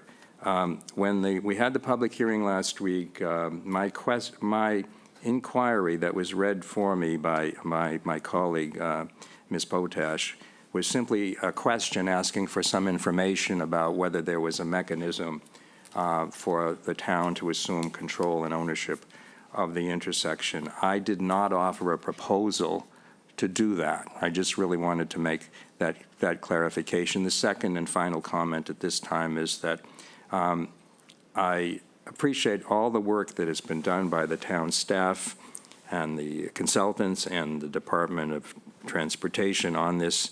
I just think it's time for the select board to make a determination one way or the other as to whether we're going to continue with it. That's why I requested the agenda item. Thank you, Mr. Chairman. Thank you, Mr. Castro. This evening, we also have Bridget Myers online. She's the engineer on the project, and I think she had some different visualizations. I'll defer to the board first and then go to those. Corey, any comment prior to seeing new slides or anything, or refresh slides, or Randy, anything? I'll let her present her slides, but I would like to say something, yeah. Okay, all right, yeah. Randy, anything? I'll also wait. Okay. Okay, Bridget, I understand you have some updated slides or refreshed slides, if you will, a different look. I think one of the requests by folks that I spoke to, Mr. Nicastro being one, was to see the kind of the lights from a different angle from north and south coming out of Old Queen Anne and Crowell rather than north and south coming out of on Main Street. So if you have something that kind of can visualize the lights, it would be great, Bridget. Yeah, we, share my screen. Can you see that? You can. So yeah, we took the images that were from the design public hearing slides and just kind of tweaked them a little bit. We were just trying to look at ways to just get the mast arm to be more to scale as best we could, given that we're dealing with like a photoshopped image and different angles and depth perception and whatnot. But so, you know, one of the angles that was requested was the Queen Anne looking north. So that's what you're looking at here. So you've got the mast arm. That's where all the signals would be. These other posts are just the pedestrian ped signals with the push buttons. And then next one would be this Crowell Road looking south. As you're approaching the intersection, cemetery on the left. Can't see the lights. We can't really see the lights, zoom in? Bridget. Yeah. Can you zoom in? Can you zoom in at all? Oh, yeah, well, let me try to zoom in, hold on. Please, yeah, thank you. Oh, there you go. Yeah, this view was a little further back, so that's why it was a little harder to see. And that's one hanging all the signals. And before we had two, I believe, hanging all the signals. Right. Yeah, that original design had a mast arm coming from the same location at this corner, but it would have been shorter. And then there was another one coming from this island. However, MassDOT had a safety concern about the one off the island, just concerned about like trucks like hitting it. So that's why they asked us to remove it from the island. And just based on the geometry of this intersection, there's really not a lot of options to get a second mast arm in a location where it would be able to line up with the lanes as we need to do. So that's why we went with the one longer mast arm that would have all of the signals. Mr. Nicastro. Yeah, so I'm just trying to understand, this is north and south, so you have the arm of the gantry going sort of across that Queen Anne and Crowell Road line. So what do you have in the east-west direction? Is there another arm to the gantry? No, it's one arm. It's just the signal. This one's probably easier. This is eastbound, so this is looking east. So it's just one arm, and it's just the signal heads. The signal heads are located, and they'll be angled at different locations. So you'd have these ones facing eastbound. You can see the back. So all these black ones. Yes. They're facing That would be west, for and then there's that would be for the what we see the back of, or those would be for people coming west from Main Street. Yep.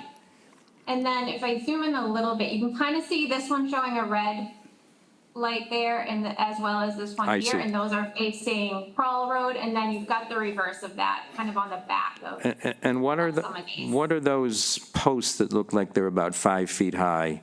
There's one right These there. ones- Yeah, these are the pedestrian signals. So these are the ones that just have like the push button, and it would have the face with the like the orange hand or the white walking symbol for pedestrians crossing with the countdown. Okay. And how many of how many of those are there? There are, I believe there's 8 or 9. I have a plan. I can. Okay. Yes. Could you show the Queen Anne Road one up close? So Sure. we saw it at a distance. Thank you, Mr. Chair. Yep. Okay. You see that? Yes, thank you. Thank you. Yes, thank you, Mr. Castro. Bridget, the other thing I heard at the hearing and thereafter was the width of this road is off-putting, and people complain that, oh my God, we've got a highway here. It's been referred to as Route 95 in one email. Is there an overlay that we can see that will kind of tell us what our current the current width of the intersection is and what the proposed width is. Do you have something that shows us that? Yes. So this plan here shows the existing and the proposed edge of pavement, so the edge of the roadway, at the curb line. I'll zoom in a little bit. The red lines that you're seeing are the existing edge of pavement, and the blue lines are the proposed. So what we've got is kind of a back and forth, like a mix of areas where we have some widening and also areas where the curb is coming out further into the road than it is today. You can see that more clearly on this. This is Main Street right here. This is the west side, so the Kodo Kitchen is right here. The red line is the existing curb line. We're actually bumping the curb out into the road further, so this side of the road gets narrower. And then on the opposite side, we do have, it's getting wider a little bit there, but you can see we're actually in this location, the road's actually getting a little narrower at the end, and at the end we tie back in. In the middle of the intersection, where things are getting a little tighter actually, so like the approach at Queen Anne, you've got 75 feet is the existing curb to curb at this location, and then because we're bumping out the curb at this corner, we're going down to 64 feet. But then as you go down Queen Anne, we do have some widening. So the road's getting wider as you go down a little bit. So we're going 27 to 36 feet here. And then as we get to the project limits, we are roughly back a little bit wider, but we're tied back into the existing on Main Street on the east side. So the church would be right here in this corner. So because we bumped out the curb here, we are pulling back the curb on the corner here. So this is getting wider on this end. But then the widening is just kind of minor along the course of this lane. This is probably one of the areas that has the most widening because we have to fit in this left turn lane. That's primarily the reason there. And then Depot Road is pretty much staying the same at this exact point. It's getting a little narrower because we're actually around this corner with the cemetery right here. We're actually bumping the curb line out into the road.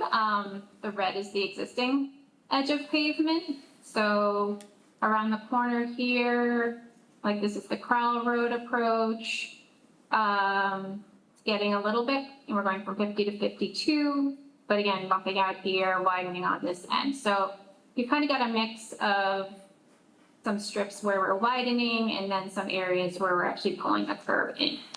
So as far as like roadway pavement itself, the increase it's just over 1,100 square feet total.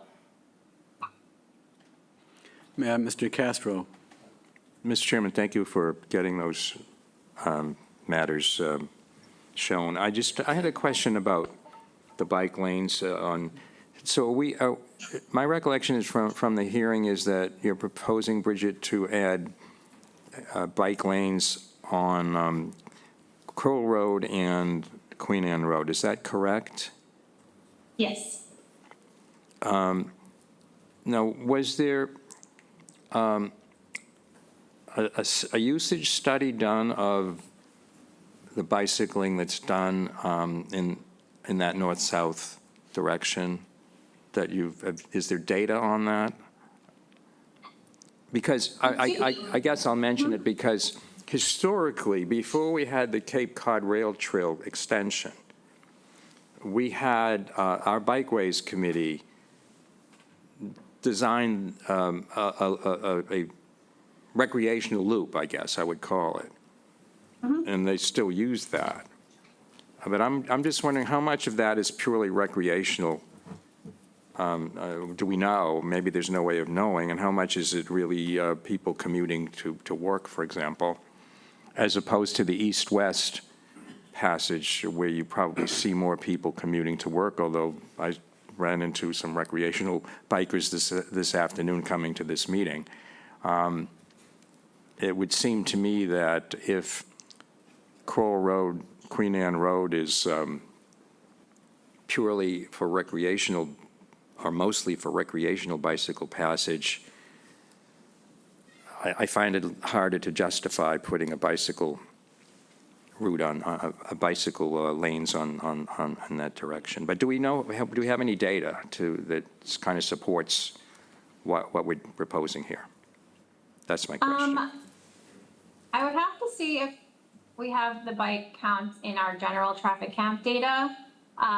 However, typically that's not taken into consideration when we're working on these designs. There's, the Mass DOT Healthy Transportation Policy, so, it's required to add bike accommodations. And we did know, like you mentioned, that this is part of the town's designated bike route. So it's not based on the data for numbers of bikes. That's typically how the projects are handled, even statewide, because a lot of times if there's nothing out there, no one's biking. So then therefore nothing would ever get built if you had to base it on usage. But that is just based on policy is why we have the bike lanes proposed on Crowell and Queen Anne. Thank you. Thank you, Bridget. I'm going to recognize Corey, and then I'm going to go to Mike Anderson online. Corey. Thank you, Mr. Chair. I mean, this is not a new discussion we've had on this intersection. It has been years and years and years. We've reviewed this to discuss it and whatever. My position really hasn't changed much, Sam. There's nothing new that's been added that convinces me to change my opinion. Statistically, this is really not a dangerous intersection. Has there never been an accident? No. But this is an area that has really statistically not been a dangerous intersection. There is universal agreement. We need to make some maintenance issues, fixing the lights and some other issues. That there's been no disagreement on that. And I think there's been a lot of concern that continuing this TIP project, we're just preventing some of that maintenance to move forward. I appreciate, going through the process. We said we're going to get to the 25% design stage. I look at other projects in our surrounding communities that have been done recently with some of these improvements, and I shake my head. I really do. If we move forward with this respectfully, we're just going to keep peeling away at some of the historical character of the town. We talk so much about preservation, keeping the character of the town, and we focus, previous speaker earlier this evening, we talked about the Mitchell River Bridge. We talk about other historic sites. We start changing this. It's just an opening the door of changing more of our character, which I believe many people don't want to do. They want to preserve the character. I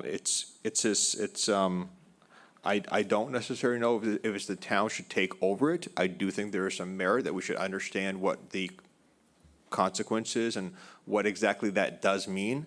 But I think we should absolutely figure a way to move forward as quickly as possible to get these maintenance things done. And I'm not sold that this 25% TIP project is the best path to achieve that. So, I respect everyone's I'm expecting some people are going to be for this project tonight. I expect some people are going to be against this project tonight. We've been years kicking the can down the road to some degree. I'd rather see us be more proactive from this board to get the maintenance done quicker and maintain the character of the community. Because I think once we go down that road and approve that 25%, I think there's going to be some regrets, in my opinion. Thank you. Did you want Chief Anderson to speak?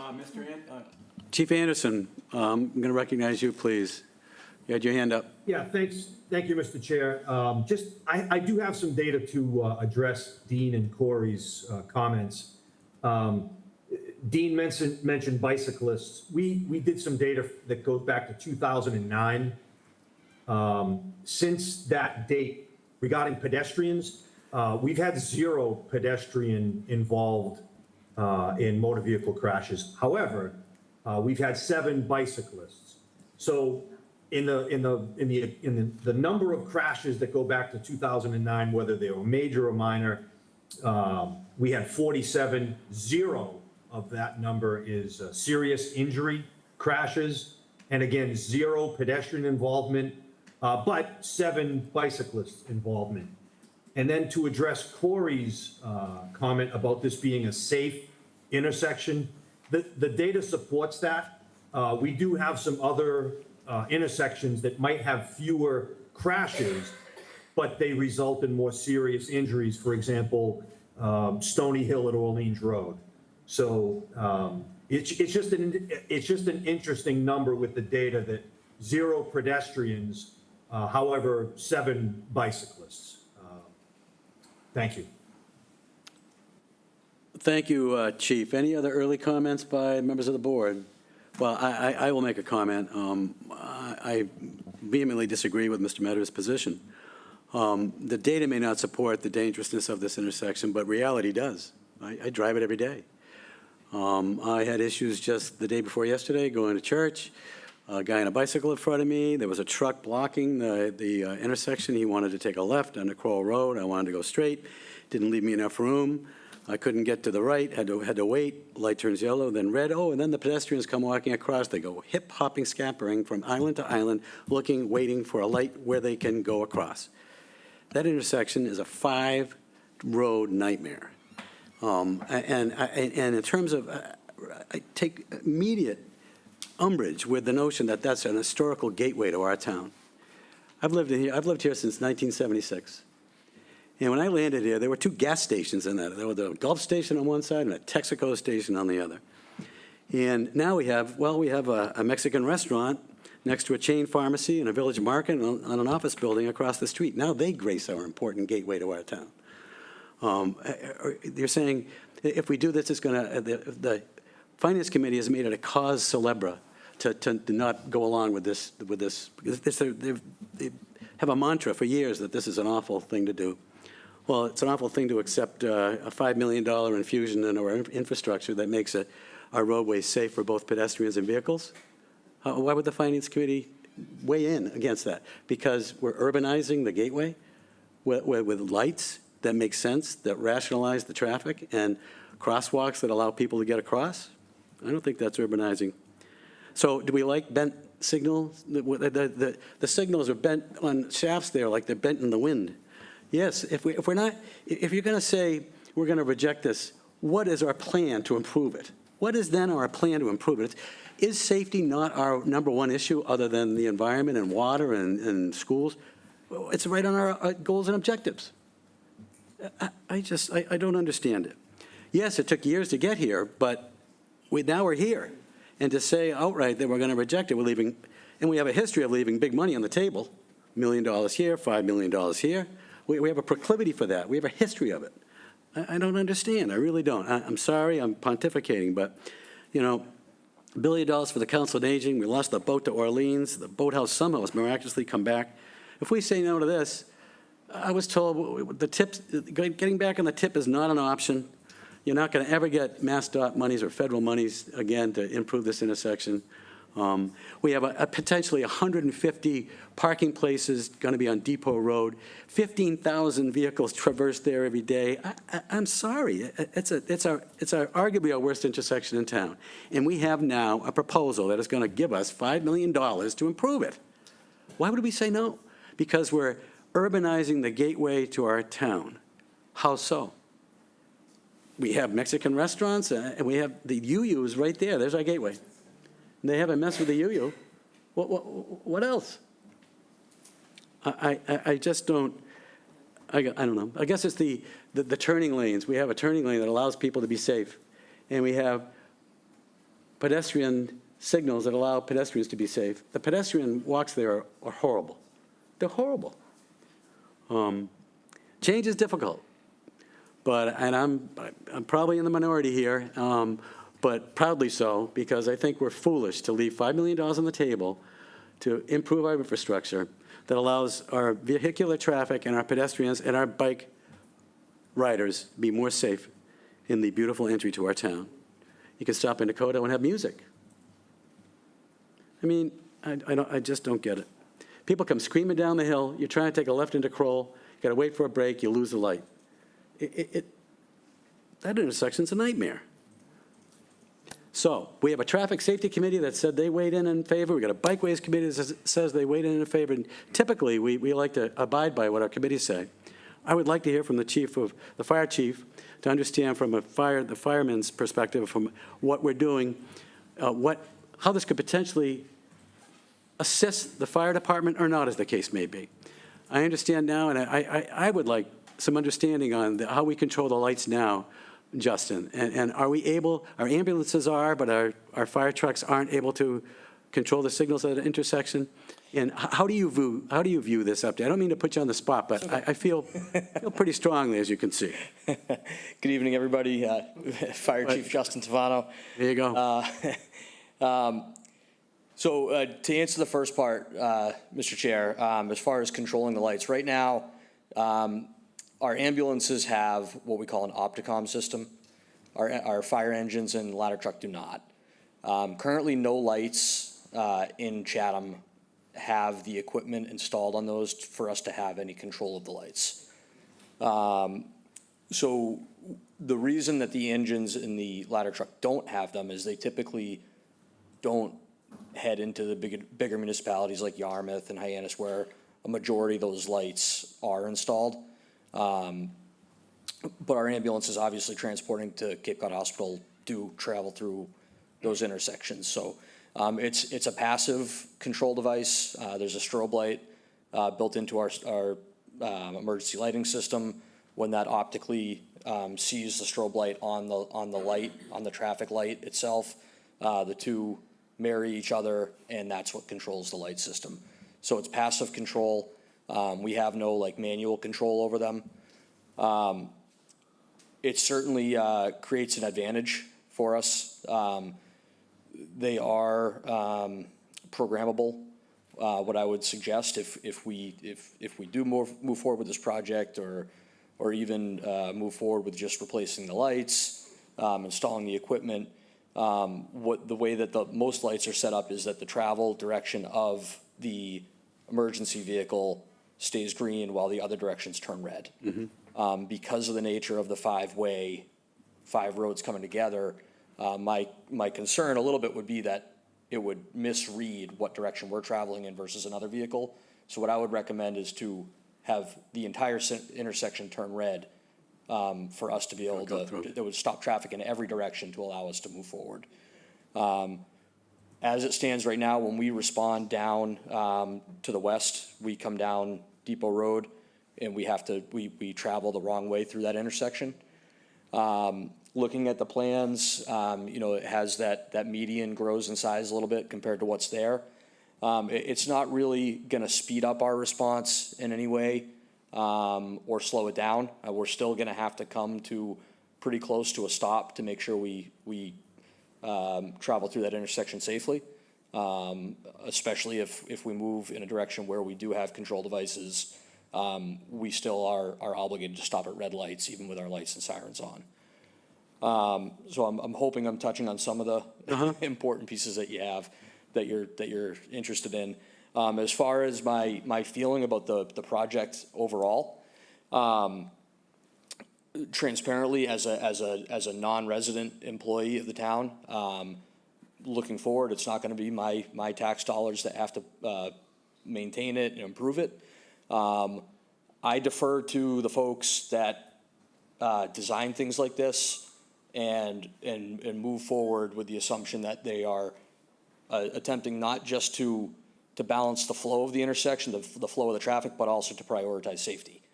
So I can't imagine that they're putting together and putting forward a design that's gonna be to the detriment of safety. I can only imagine that it's all the studies that they've done is only going to improve it. And we're as public safety, the police, the fire department, our interest lies solely in the safety of the people in vehicles, the people on bikes, and the people on foot. So if the experts, if the engineers are weighing in and they're saying that this is going to improve safety, then it's certainly something that I can't oppose. Thank you, Chief. Any questions for the Chief? Mr. Nicastro. Yeah, I have a question for the chief, and then I have a question for the police chief and the design engineer. But Chief, if this plan were rejected, what would it take to equip your fire suppression vehicles, your engines, to be able to control that signal either passively or manually? You know, Could you install putting the equipment on the lights themselves, on the infrastructure, the street infrastructure lights, and also installing equipment on the apparatus.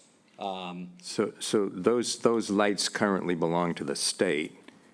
Last week, I thought I heard the state official say that the fire department can control those lights now. That's what I thought I heard, but maybe Bridget has a comment on that. We'd have to get state approval to install the equipment on the lights themselves. I don't know how expensive this all would be.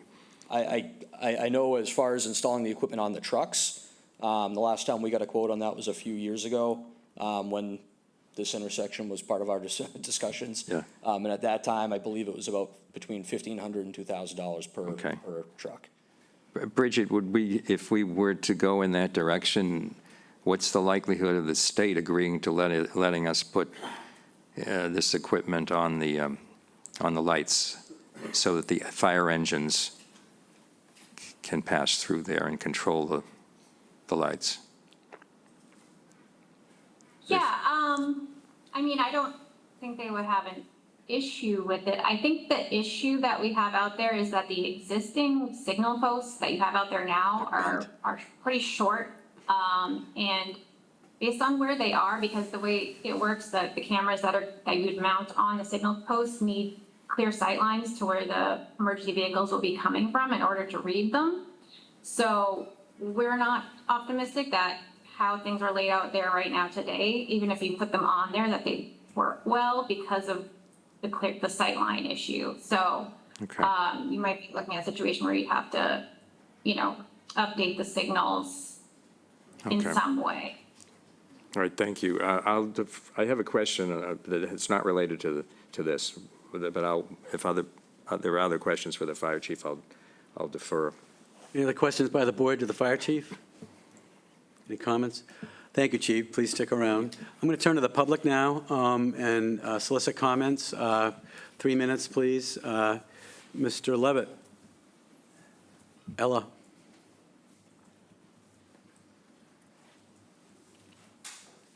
I'm the assistant. Rick, I mean.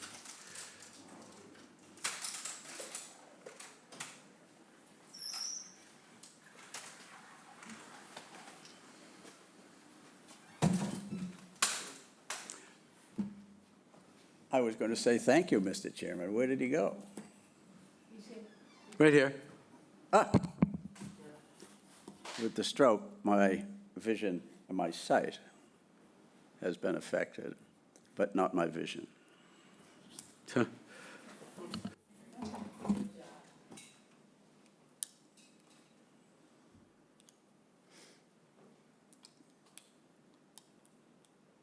We're working on the vision. We're working on the site. Thank you, Mr. Chairman, for this opportunity to speak. I spoke at the earlier presentation of the Crowell Road Main Street intersection improvements last week. I recommended a different design that will greatly improve safety, cost less,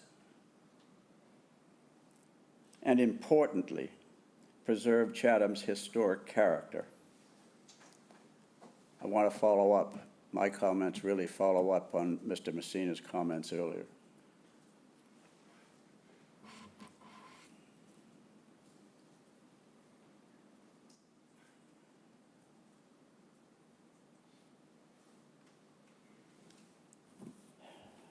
It is a well-established, well-known road design and engineering principle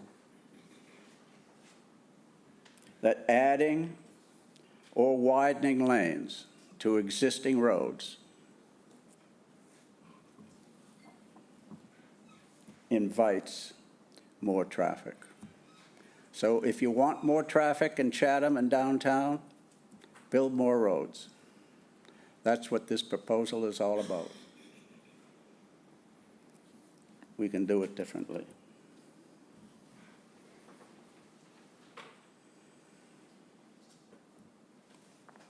Chatham spent millions of dollars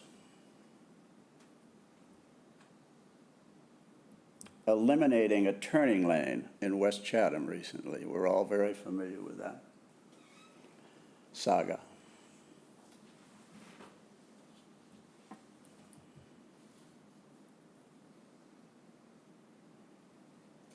We should be asking ourselves, why add lanes to the Main Street, Crow Road, Queen Anne Road intersection?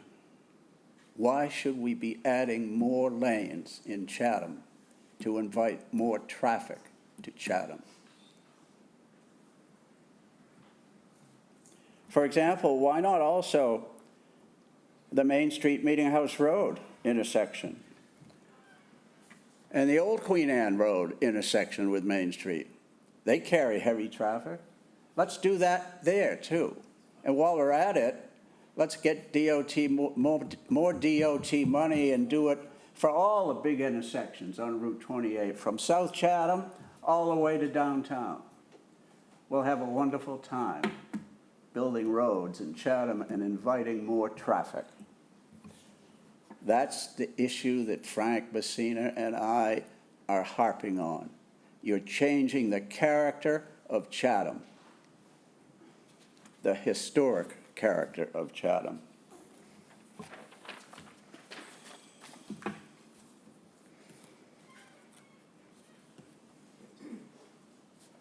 The reason we don't add more lanes at Meeting House Road and Main Street and Old Queen Anne Road and Main Street and maybe Pleasant Street and Main Street in South Chatham and all of the other intersections with Main Street is it's unnecessary to do that.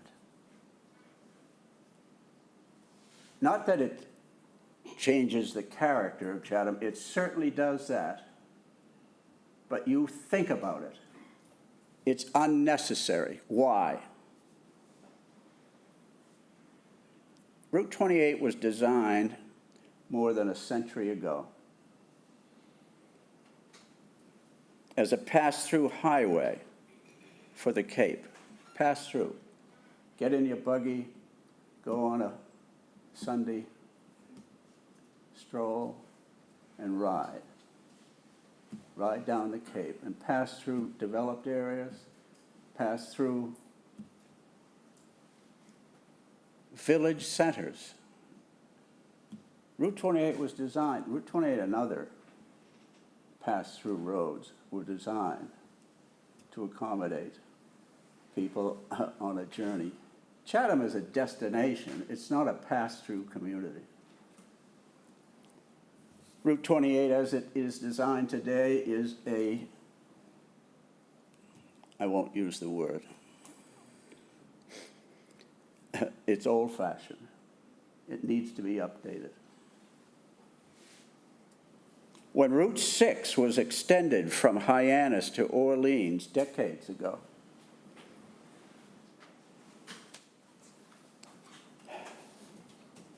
it was intended to replace existing pass-through highways on Cape Cod, Route 28, Route 6A, and others. Rick, with all due respect, you've been way beyond 3 minutes. I request an opportunity to take more time on. I'll give you another minute or so, Rick, but we have a lot of people, I think, that want to speak, and I did make the statement that it was going to be three minutes. This is a public hearing, Mr. Chairman. I have a lot to say. This is not a public hearing, sir. We allow public comment. Public hearing was last week. I'm going to say this then. Chatham has been a leader on the Cape. We lead in our innovative wastewater management program, our brilliant school regionalization plan, and with our deep commitment to preserving Chatham's historic character. Witness the Mitchell River Bridge restoration.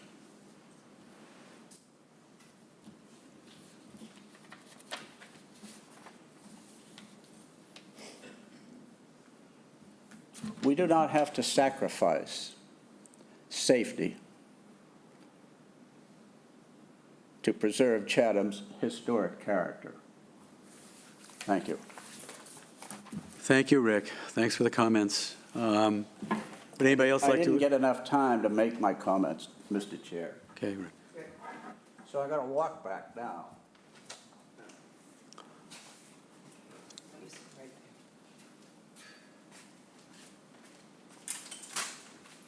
Any other comments? Joni Craig and then Evan.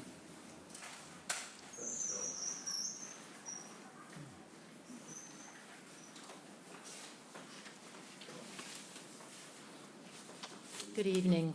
Thank you for the opportunity. I am not speaking for the Traffic Safety Committee, of which I am chair, but I will reiterate what was mentioned earlier, that we were in favor. There were 4 members of our committee back in May 28th who were at our meeting, and we voted in favor of the presentation as presented last week. I am now speaking as a taxpayer of the town. I've been a taxpayer of this town since 1987. I am questioning why, after 10-plus years of planning for the much-needed improvement in this intersection, would the Select Board and individuals in this town even consider stepping away from the TIP program at this late stage? We're talking $5 million plus that is not coming out of our pockets to fix a dangerous intersection. It is a dangerous intersection. I'm here to refute previous statements that this is not a safety issue. It is a safety issue for cars, bicycles, and pedestrians with carriages and bicycles with extensions on them. There is no ability for any pedestrian or biker to walk across any of the 6 intersections in a safe manner. I have witnessed many near misses on numerous occasions, both car to car and pedestrian biker, and biker to cars and pedestrians to cars. At the MassDOT public hearing on June 24th, there were negative comments regarding all the pedestrian posts that would be added.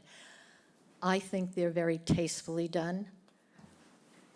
I wonder how many of you realize that there are currently 7, I repeat, 7 very outdated and unattractive yellow traffic signals at that intersection. As noted at the hearing, there will be 1 traffic post. You saw it in close-up this evening. I think it's tastefully done. It does nothing to dismay me anyway about the character of that area. Just 1 post, along with the additional pedestrian posts, which again, I think are very tastefully done. They're needed for the safety of our pedestrians, our bikers, and our automobiles. To even consider turning this intersection over to the town to update, make safe, and include ADA approvals on my dime, and actually, I would like to know what my dime is going to be. How much would it cost the town? And perhaps someone here might give us some information about the financial issues that the town itself, you, me, and everyone might face. It's offensive, to say the least, especially when individuals have worked so diligently through and with MassDOT to see this project complete. Currently, our DPW director and his staff are doing their best to keep up with the day-to-day businesses assigned to them. Why, I ask again, would we place such a costly burden on them to oversee a new start-from-scratch project when we're almost at the finish line, and the cost is picked up by the state and not the town? I ask you, our board, to think really seriously and carefully before you vote on this. And I might add that that's it. Thank you. Thank you, Joni. Evan Howard, you had your hand up. Recognize Evan.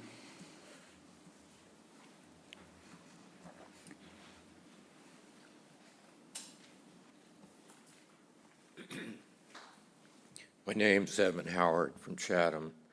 I'm a fairly new, recent resident to this beautiful town. My background was for nearly 25 years, I was a professional bike racer, and I raced internationally. In my opinion, the intersection from a bicyclist standpoint is a dangerous intersection.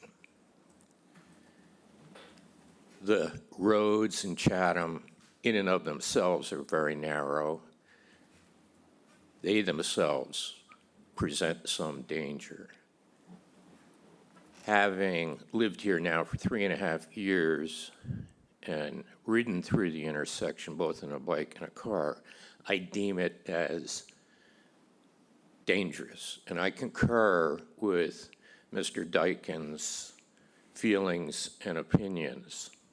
However, I'm curious. I know that there's strong sentiment in opposition, but I would like to hear a clear explanation of what the opposition's fallback plan B is in lieu of this project. I've heard nothing concrete as plan B, and I'd like to hear that. Thank you. Thank you, Evan. Mr. Buckley for 3 minutes.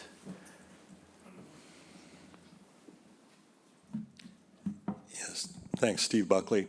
At the hearing last week, I don't think I tried to get some, even a teeny little bit, the design that our engineer that we paid for is allowed to do. I understand Mass DOT has requirements and so forth, and so, but a lot of these, as we've learned from West Chatham, they're a little flexible. They can add things, and I'm just wondering at this time, and hopefully get an answer from, I'm hoping our engineer could answer, if there was something small, and I brought up last week the idea of having some, keeping the pedestrian curbed islands at the mouth of Crowell Road and at the mouth of Queen Anne, as if only for snowplow drivers. Yes, they get those things out of there. I understand that. But from the point of view of perhaps making it a little more traffic calming, people are apt to slow down a little bit, even unconsciously, if they see a curb up ahead, as opposed to the painted, striped, imaginary islands. So I just want to know, it's like, will we jeopardize the whole project if we ask, say, oh, well, what if we were to keep that? What would it cost the town to keep those? And is there a reason to not put them there? Thank you, Steve. And I'll turf it to Bridget. If you might, Bridget, you heard his question. If we had modifications, which potentially might include Mr. Buckley's Islands, but if we had other modifications as well, how amenable, what kind of a warm ear does MassDOT give? But we did have some give and take back and forth with them on the roundabouts in West Chatham. So I just would like your opinion. We'd like your opinion. Yes, right, yeah, design changes can still be made. It's just, as long as it still, meets their guidelines and policies, basically. Like, we can't, a suggestion to get rid of the bike lanes, we cannot do, but,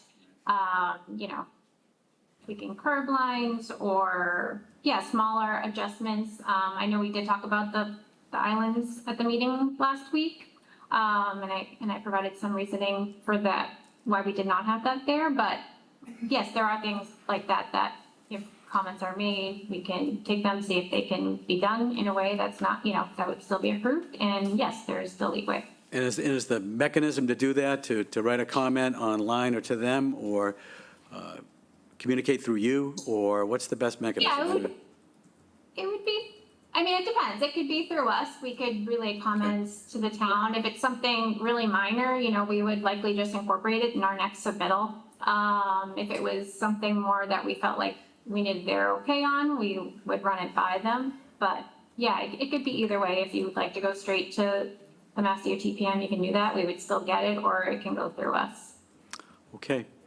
All right. Thank you, Bridget. Thank you. Ball's in your court. Thanks. Yep, thank you. I would like to ask Rob Faley to come forward, please. Rob, I have a couple simple questions. The notion of our taking over the maintenance of those poles or whatever, if we were to reject the proposed project, the notion of even having any kind of control there, do we have the expertise in the Department of Public Works to take over the maintenance of those poles? But most of them are a kilter, listing like they've been bent by the wind, and desperate need of remediation by somebody. If we were to take it over, who would do that? Thank you, Mr. Chair. It's a great question. We don't have that technological expertise in-house. I know that those signals are obsolete. I don't know what the circuit is. I know 3 of them were replaced last year, but it was the same, I believe it was the same technology, just replaced. I believe there are some contractors that do maintain signals that would have to be on call. I would estimate that to be probably a $50,000 a year contract to have them on call to maintain a signal. Chatham does not have any other operable traffic signals in town. One exception is the pedestrian signal across from DPW, which is basically a glorified crosswalk. And the drawbridge. Yeah, but that's slightly different, but there is a maintenance contract for that as well. Rob, if we wanted to make our sidewalks at that intersection there and the crosswalks ADA compliant, how would we as a town go about doing that? Well, again, it would have to be at the approval of Mass DOT. It's their intersection. So any design plans, we would have to hire an engineer consultant, somebody similar to HSH, Bridget, and have that designed and run through the vetting process with Mass DOT for 25, 75, and 100% design plans. Right. Okay, thank you. Mr. Smith, you have your hand up? I do. I'm not sure how, maybe I missed something, but are we talking about taking over the intersection? This is a state intersection. I don't remember saying that we were going to take over an intersection. No, the notion by Mr. Nicastro asked at the last hearing via Randy Potash was whether or not we could take over certain functions there if we were to reject the. So I was asking the question about that. Yeah, okay, but that's not our only option. I just want to point out that it's not either we do this project or the town takes it over. The fact of the matter, there is other options, one of which is we get off the tip and the state of Massachusetts maintains their intersection to the standards that they're supposed to maintain it. And the leverage we have in so doing, they haven't done it for years. Because we're on the tip. We're off the tip. You're going to put another project on the tip and say, please maintain the lights? This intersection is on the tip, is my point. The reason they're not maintaining it, I went over there today, they don't even paint the crosswalks. I mean, the reason they're not maintaining it is because they believe that we are going to, we voted to go to the 25%. I guess I could see that to see what was going on. Yep. So I don't, it's a state project, it's a state intersection. If we're not on the tip, then they'll maintain it. The reason they're not maintaining it is because we're on the tip and they think they're going to replace the intersection. That's my point. I mean, I honestly think that if we get off the tip, they're not going to pay any attention to us. Oh, I think they will. We'll see. They're going to maintain their intersection. Okay. They own it. They haven't maintained it for years. Because we're on the tip. For 14 years? That's ridiculous in itself that we've been talking about this for 14 years. Just travel down Route 28 is ridiculous. Yeah. But we have a $5 million project in front of us will not make it ridiculous. And I could not in conscience voting to terminate this project without some kind of plan B that makes that intersection safe. There are 5 roads there.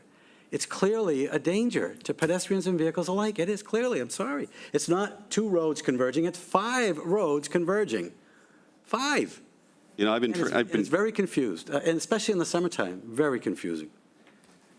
You know, I've been transiting these roads since 1962. Me too. And there are a half a dozen more dangerous intersections in this community than this intersection. Frank Messina is quite correct. All of these roads, and Mr. Levitt, all these roads were built for a horse and buggy But what do? We keep jamming them with more and more and more visitors. And what I'm suggesting is there's a time to say no.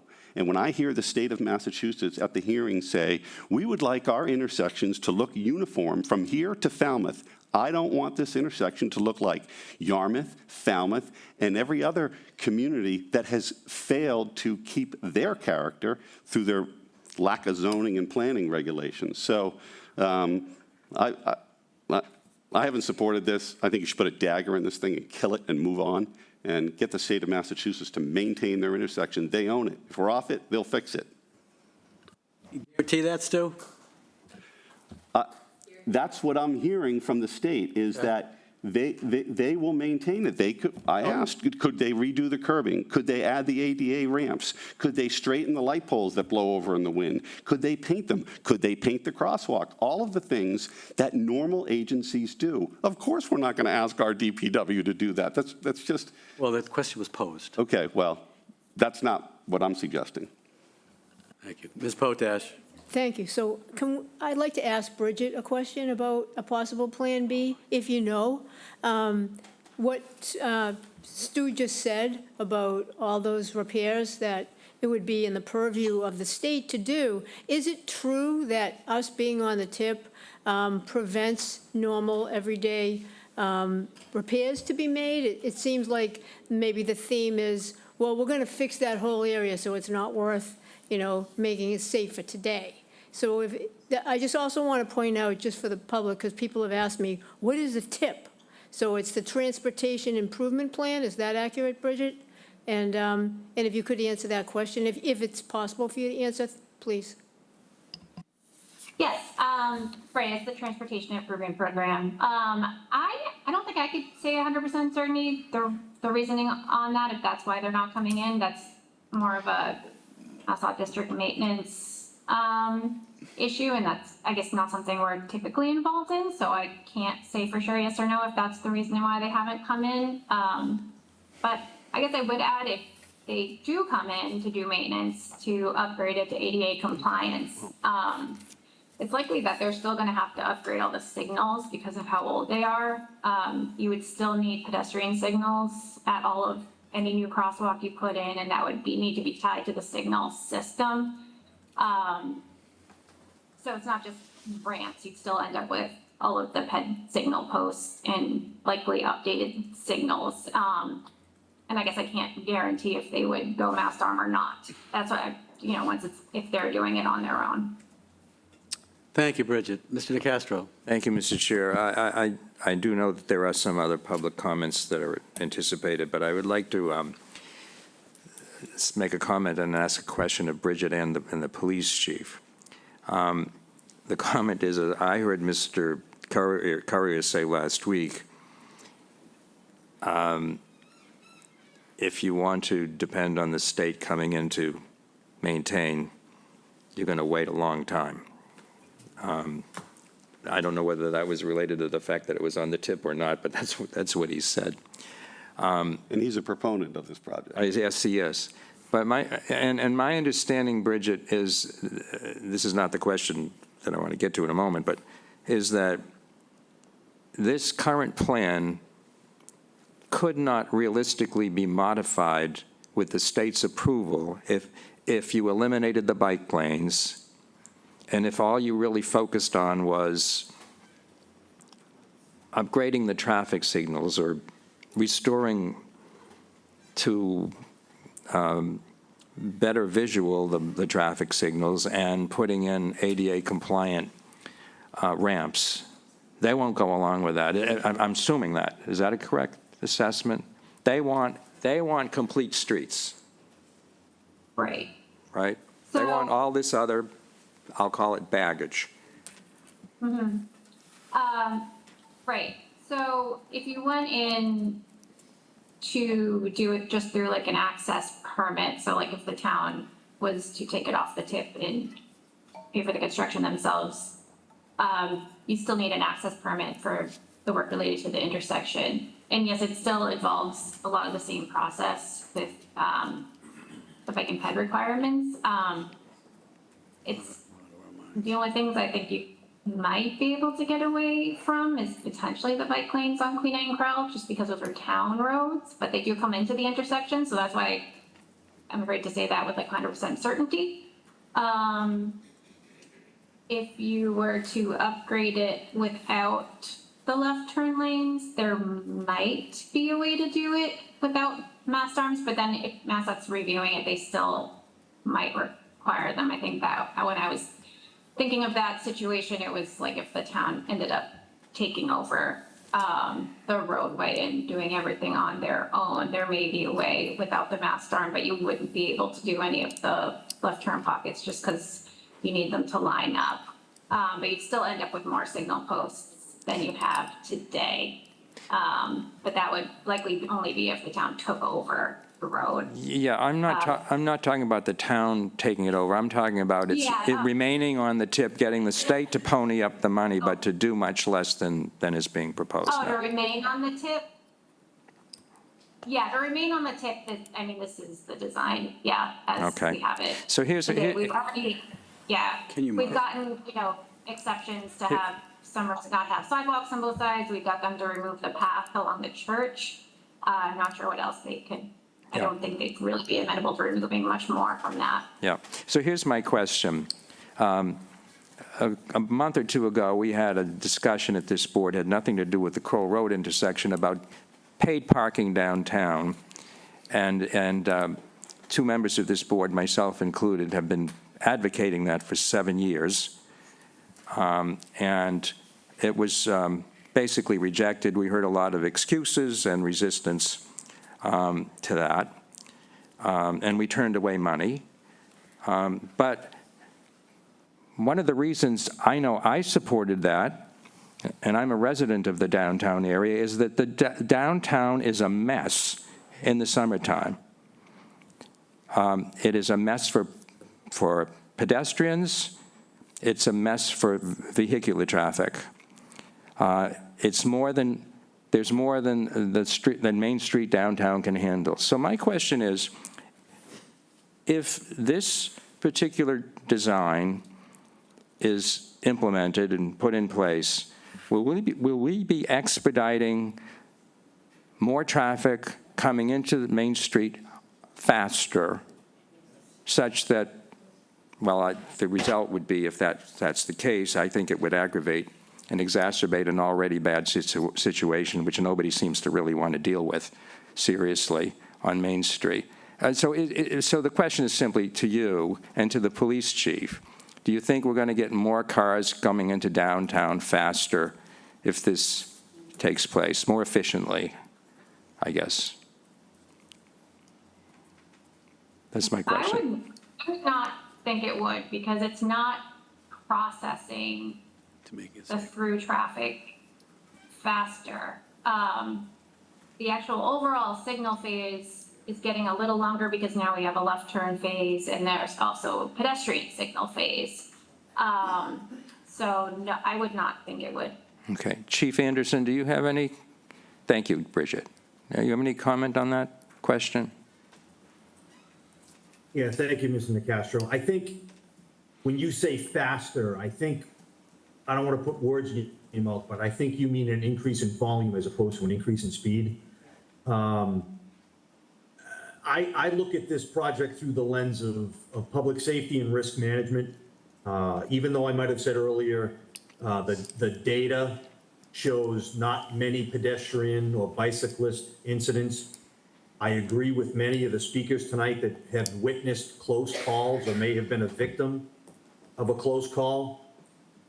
Any increase in just the fact that the ADA compliance and the improvements of the pedestrian crossings, that in and of itself, if you do have a functional pedestrian crossing, that pause of an additional, whatever time it is for someone to cross the street, it might not decrease the volume, but it certainly decreases the speed. So again, I'm going to defer to the engineers on how much volume is going to be increased to the downtown area by an addition to or a widening of a lane.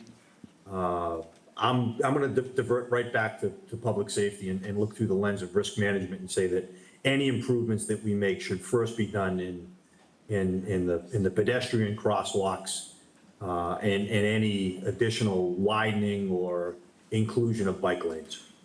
Thank you both for your honest answers. Thank you, Chief. Thank you, Bridget. Other public comment? I had hands up. Yes, in the back, way in the back. I know you.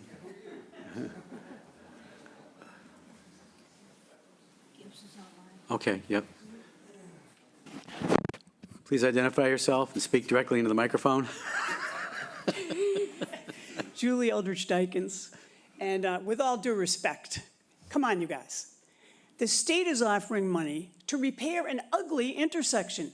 Is it going to cause more people to come rushing to Chatham? No, they're already rushing to Chatham. The place is a mess with people. We love the people, but they're here. They're not going to come because we do a new and improved intersection. The state, I'm guessing, its expertise from Mass DOT is something to listen to. The place has been an ugly mess for years. The increasing traffic is bike traffic and scooter traffic. And the bikes are coming from the bike path down to the bike shop and into town. And they're coming down Route 28. And bikes exist. And they're a reality. And why are we so afraid of change? We went through such a routine over the rotaries. And the rotaries are wonderful. There was such hand-wringing. There was hand-wringing over Ocean State Job Lot. Hand-wringing. It's wonderful. Everybody shops there. I don't understand the fear, that's all. My mom used to come here in a horse-drawn carriage on roads that no one freaked out about if they changed them or paved them. So I just don't understand. If the constituents are telling you something, I don't know what's going on, but everyone I've ever talked to about this is in favor of it and is not going to understand if you don't vote for it or if you fight with them. I don't get it. But thank you for listening to me rant. Thank you, Ms. Dykens, Eldridge Dykens. We have Elaine's online. Elaine, your hand is up. Yes, thank you. The June 24th presentation was virtually identical to the last public presentation in 2022 for the 25% design. DOT was supposed to come back in 6 months. It's been 3.5 years, and according to Tom Courier, is still only in the preliminary design stage, despite being on the tip for 13 years. There are more questions than answers, as far as I'm concerned. So what's missing? There are no actual on-site intersection staking has ever been done, so we can actually see the huge increase of the intersection because of the road widening, turning lanes, bike paths, and multi-purpose sidewalk. No staking has been done showing the actual length and significant height of the retaining wall now required on the northeast side of 28, opposite the church, which has been shifted to the north because of the church's request to remove the sidewalk on the east side. Those beautiful gardens that are there are going to be lost. That needs to be staked out so the public can see. And I'd like to know who from DOT happened to be on the church property at the same time as the town manager, Terry Whalen, and Rob Faley, as Courier said, that resulted in sidewalk removal, and who approached DOT from the church. Taxpayer money is being used, regardless of source, to fund the project, while churches are tax exempt. Resident taxpayers should be given waivers like the DOT gave the church. It's apparently not what you know, but who you know. Rationalizing it after the fact doesn't make it right. There are no scale photos of the true size of those massive mast arms overhead traffic lights for turning lanes. They are much larger than those that are pictured. Because we can go around and look in Orleans and other places, and we know how big they're going to be. There are no schematics of trees and plant removal locations that will probably be required to significant road widening on Route 28 and Queen Anne, along with the land takings and easements. We don't know where they are. That property has to be staked out. No locations of the bus stop shelters and all the village centers planned upon because of complete streets or when and why they will occur. No locations, no acceptable explanation by DOT for directing unsuspecting out-of-state families with children on bikes onto Route 28, where the lanes abruptly end outside of the construction area. It's incredibly dangerous.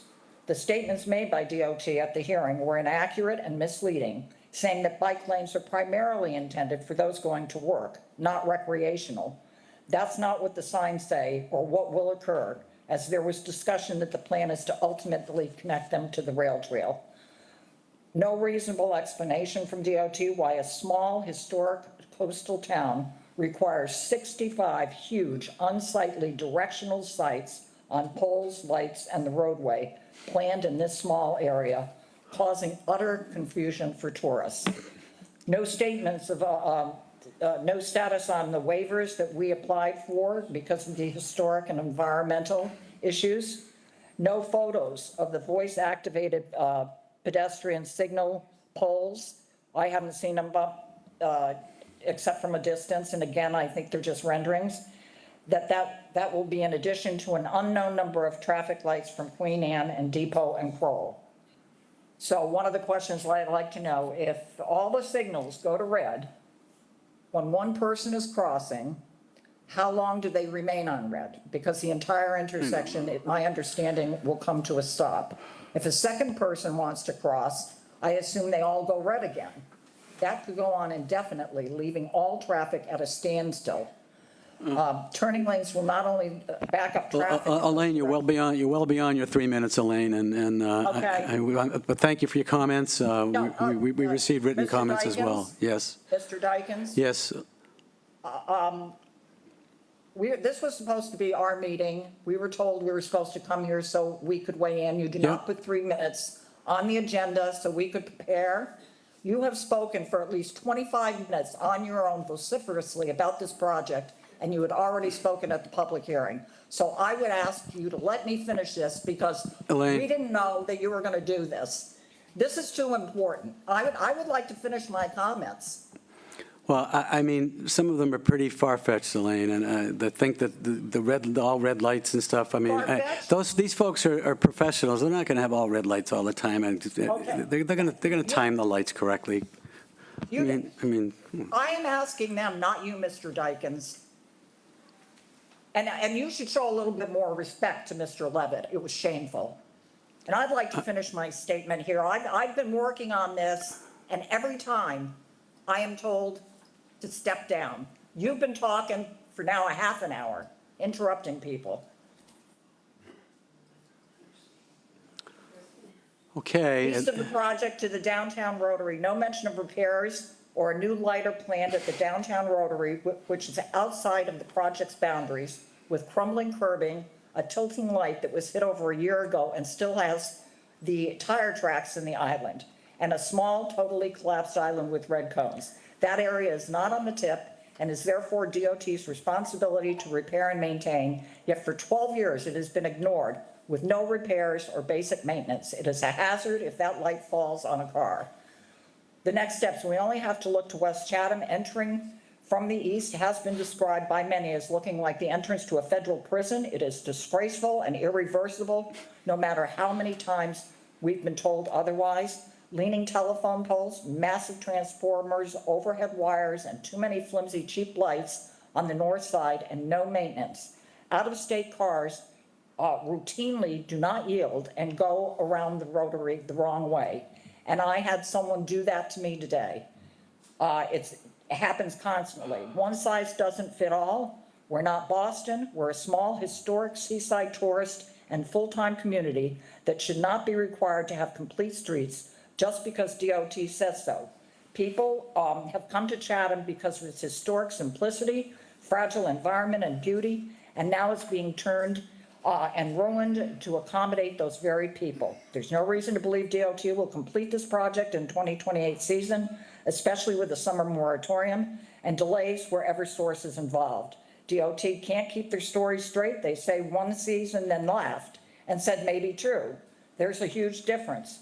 It will be on hold for at least another 3 years before they finish this project. In the interim, Route 28, which is a state road under DOT control, will will continue to deteriorate as DOT refuses to do repairs as long as we're on the tip, as Mr. Smith said.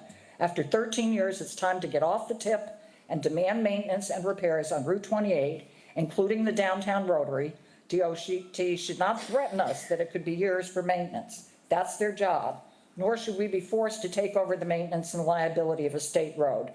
That's what they want us to do. Courier even said so. It's not our job, it's theirs. And for the record, the project is not free. Taxpayer money is used, whether it's state or federal money, and we pay their salaries. Once DOT comes in with their bulldozers, we're at their mercy. There will be no turning back, and the intersection will look like West Chatham forever. We need to get off the tip, no turning lanes, fix the curbs and islands, add crosswalks, and replace the existing lights. That's it. Thank you. Thank you, Elaine. Mr. Faley has some comments, I believe. I just wanted a point of clarity that the sidewalks at the intersection are the responsibility of the town. For us to do any improvements on a state highway, of course, we'd have to go through the process. I don't know what that would look like. It may look similar to what we're going through now, but just wanted a point of clarity if people weren't aware of that. Thank you, Robin. And Jill Goldsmith also has a point of clarity. Sure, I'm not sure if the question was rhetorical or not about the on-site meeting that you witnessed with myself, Terry, and Rob.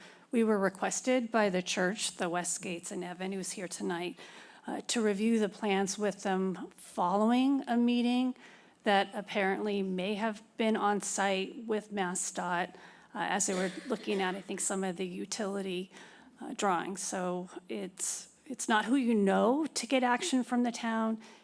We were asked to meet with them, and I believe, and I'm not sure Evan had stated it at the public hearing, that they were very successful with getting the multipurpose path removed, and they expressed their support for the project. Thank you. John and then Carol.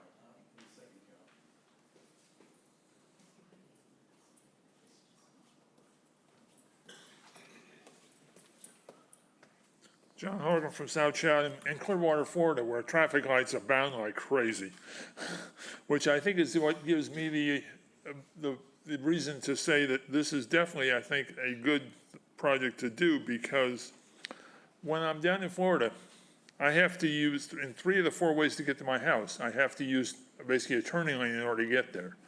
So what's happening right now, it's not really adding lanes. It's simply providing a place for those people that want to turn to get out of the damn way. So the people who are backed up behind them can get through. So I don't see what the big deal is, why that's such an issue. Now, as to how long those pockets are, that might be a thing. I'm not sure. I couldn't tell from that. There definitely needs a left turn signals. I'm sure that's going to really help, because there have been times, I don't get down that way very often, but there's times when I do, and I've had to go through 2 or 3 light changes before I could make a turn, because there's no option for me to turn. I don't see the 1,100, whatever it was, square foot is really a significant increase in square footage. That's like, 32 by 35 feet. It's not a whole big deal, because actually places where we're actually reducing some of the pavement, because we're taking out that sort of bypass lane in front of the Village Market now. So, we're gaining a little bit there.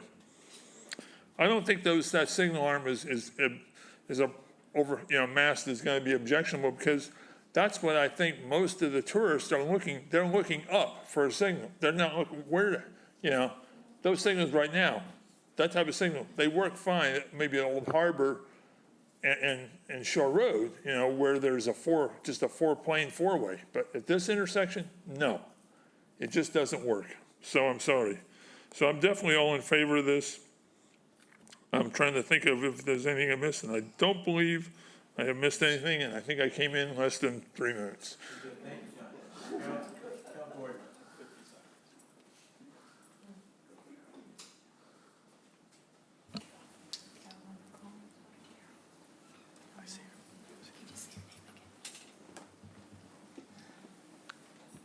Welcome, Carol. Thank you. Carol Gordon, South Chatham. At first glance, MassDOT's proposal sounds wonderful. wider sidewalks, bike lanes, easier to make a left turn. But on second glance, is it so wonderful? If this plan goes through, Chatham streetscapes, and you've heard this many times, changes forever. Is that worth the gift of construction that MassDOT is offering? We would no longer or ever be a quaint village with historic charm, not to mention the mature trees around that area that would be removed. Driving down Main Street, coming into town, instead of seeing the tree-lined sidewalks and the beautiful Unitarian church, you would first see an open area, because the trees would be gone, with a large overhead bar of directional traffic lights, not the beautiful Unitarian church you see now. And I don't know if you got this or not from ChatGPT, did just a rough drawing of what you would kind of see with the 5 hanging lights and the bar. And Chris? excuse me? Oh, okay. Anyway, that you could see the directional lights in front of the Unitarian church. So it would definitely obstruct the view, the beautiful view that we have now. Barnesville Village, and I think you got this also in an email, did an excellent job and using their traffic lights and adapting their traffic signals to fit into their community. And did you get the pictures from the email so you can see how that might be?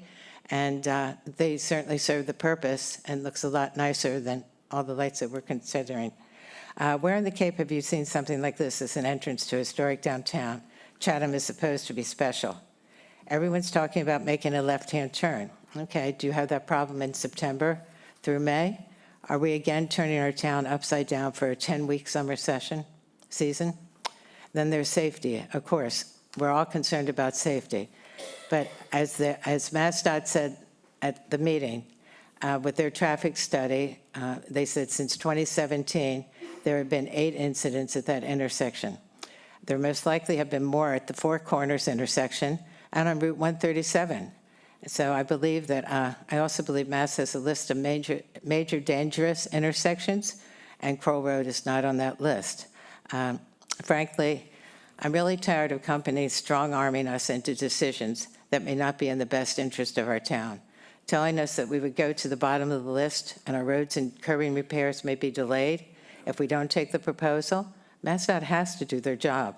Penrose used a similar tactic in dealing with Main Street development, telling us we would lose our concessions and be left with the original proposal for Main Street and perhaps the use of low-quality construction materials. How long are our boards going to be intimidated by these companies? Our boards are here to ensure that our town continues to be special and not lose its historic charm and beautiful streetscape, not to allow it to become anywhere USA. And if we don't stand up and protect our town, no one will. Thank you. Thank you, Carol. Thank you, Carol. I had Carol McClellan online here. Carolyn, your hand's been up for a while.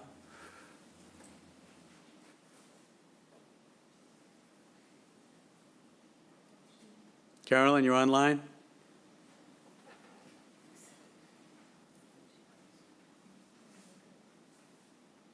Okay. Anything going on there, Kathy? Carolyn, are you muted? Are you online? Do you want to speak?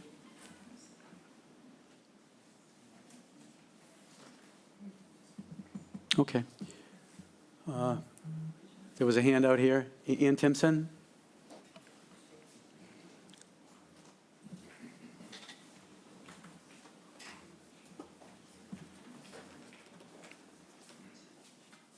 I'll be brief because so many people who are opposed to this as it stands for MassDOT's plan at present have already spoken eloquently. But in the past 3, my name is Ann Timpson, Chatham, Mass. In the past 3 years, I've made 3 trips in our local ambulance. The last trip, I got to sit in the passenger seat.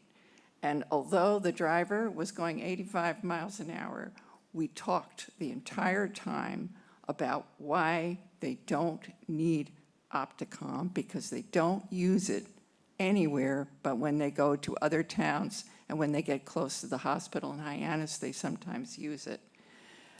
He was totally opposed to the intersection changes. And I talked to other members of the rescue crew who were equally opposed. Now, I'm not using any names because they didn't want me to, but that's coming from the horse's mouth. And my husband in the back even asked them about it. So anyway, we've all survived, but they're opposed, and I'm not going to use names. One of my greatest concerns is if a wheelchair person pushes a button on a pole and another pedestrian pushes a button on another street pole, pretty soon you have a whole lot of people coordinating to get across their particular crosswalk. What happens when the ambulance comes down? They have to stop, as far as I know, and if there's someone halfway across any of those streets, how does that process work? I mean, I would think that would slow down.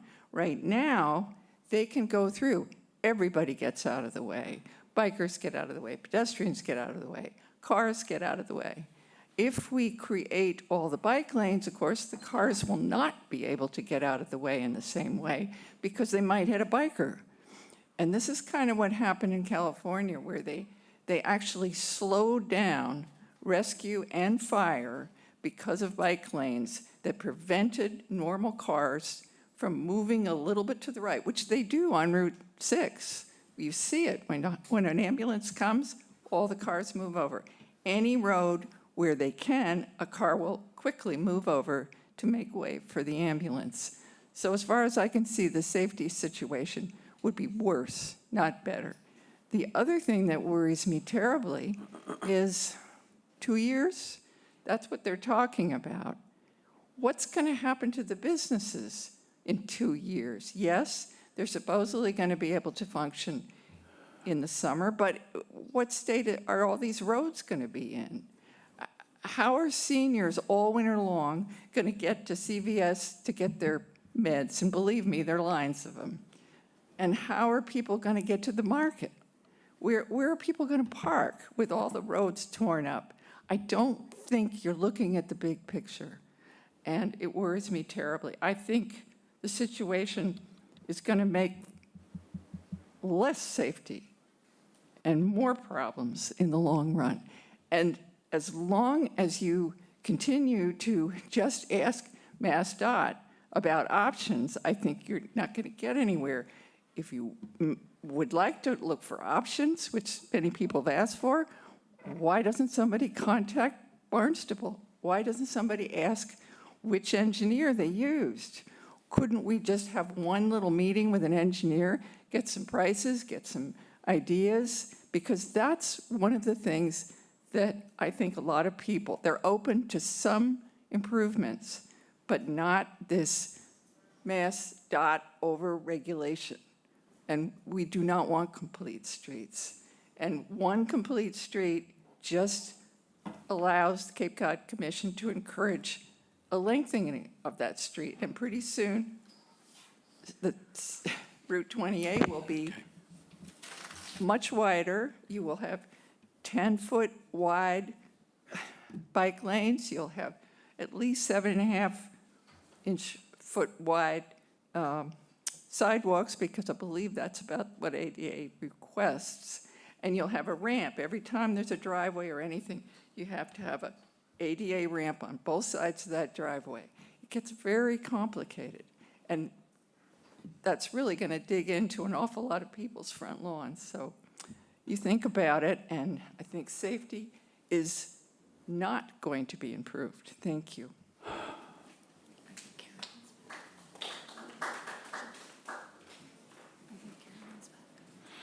Carolyn, you still have your hand up. Are you ready to speak?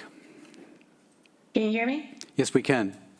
Oh, wonderful. Thank you. I'm sorry about the before. Anyways, I just want to say that I'm in support of this project. I think it's irresponsible for the town not to move forward on making a major intersection to be have more safety, and the concerns about it being a more efficient intersection causing more traffic, I think, are ill-founded. And I also believe that anytime we can add to making this community more pedestrian and cyclist friendly will eventually decrease the amount of vehicle traffic. If it's more friendly for people to come on bikes and to walk, they will do so, and that will reduce the amount of traffic downtown eventually. So any incremental step we can take to increase our bike paths and our pedestrian-friendly intersections, I think we should definitely be doing. And that's all I have to say. Thank you very much. Thank you, Carolyn. Thank you very much. Mr. Phillips.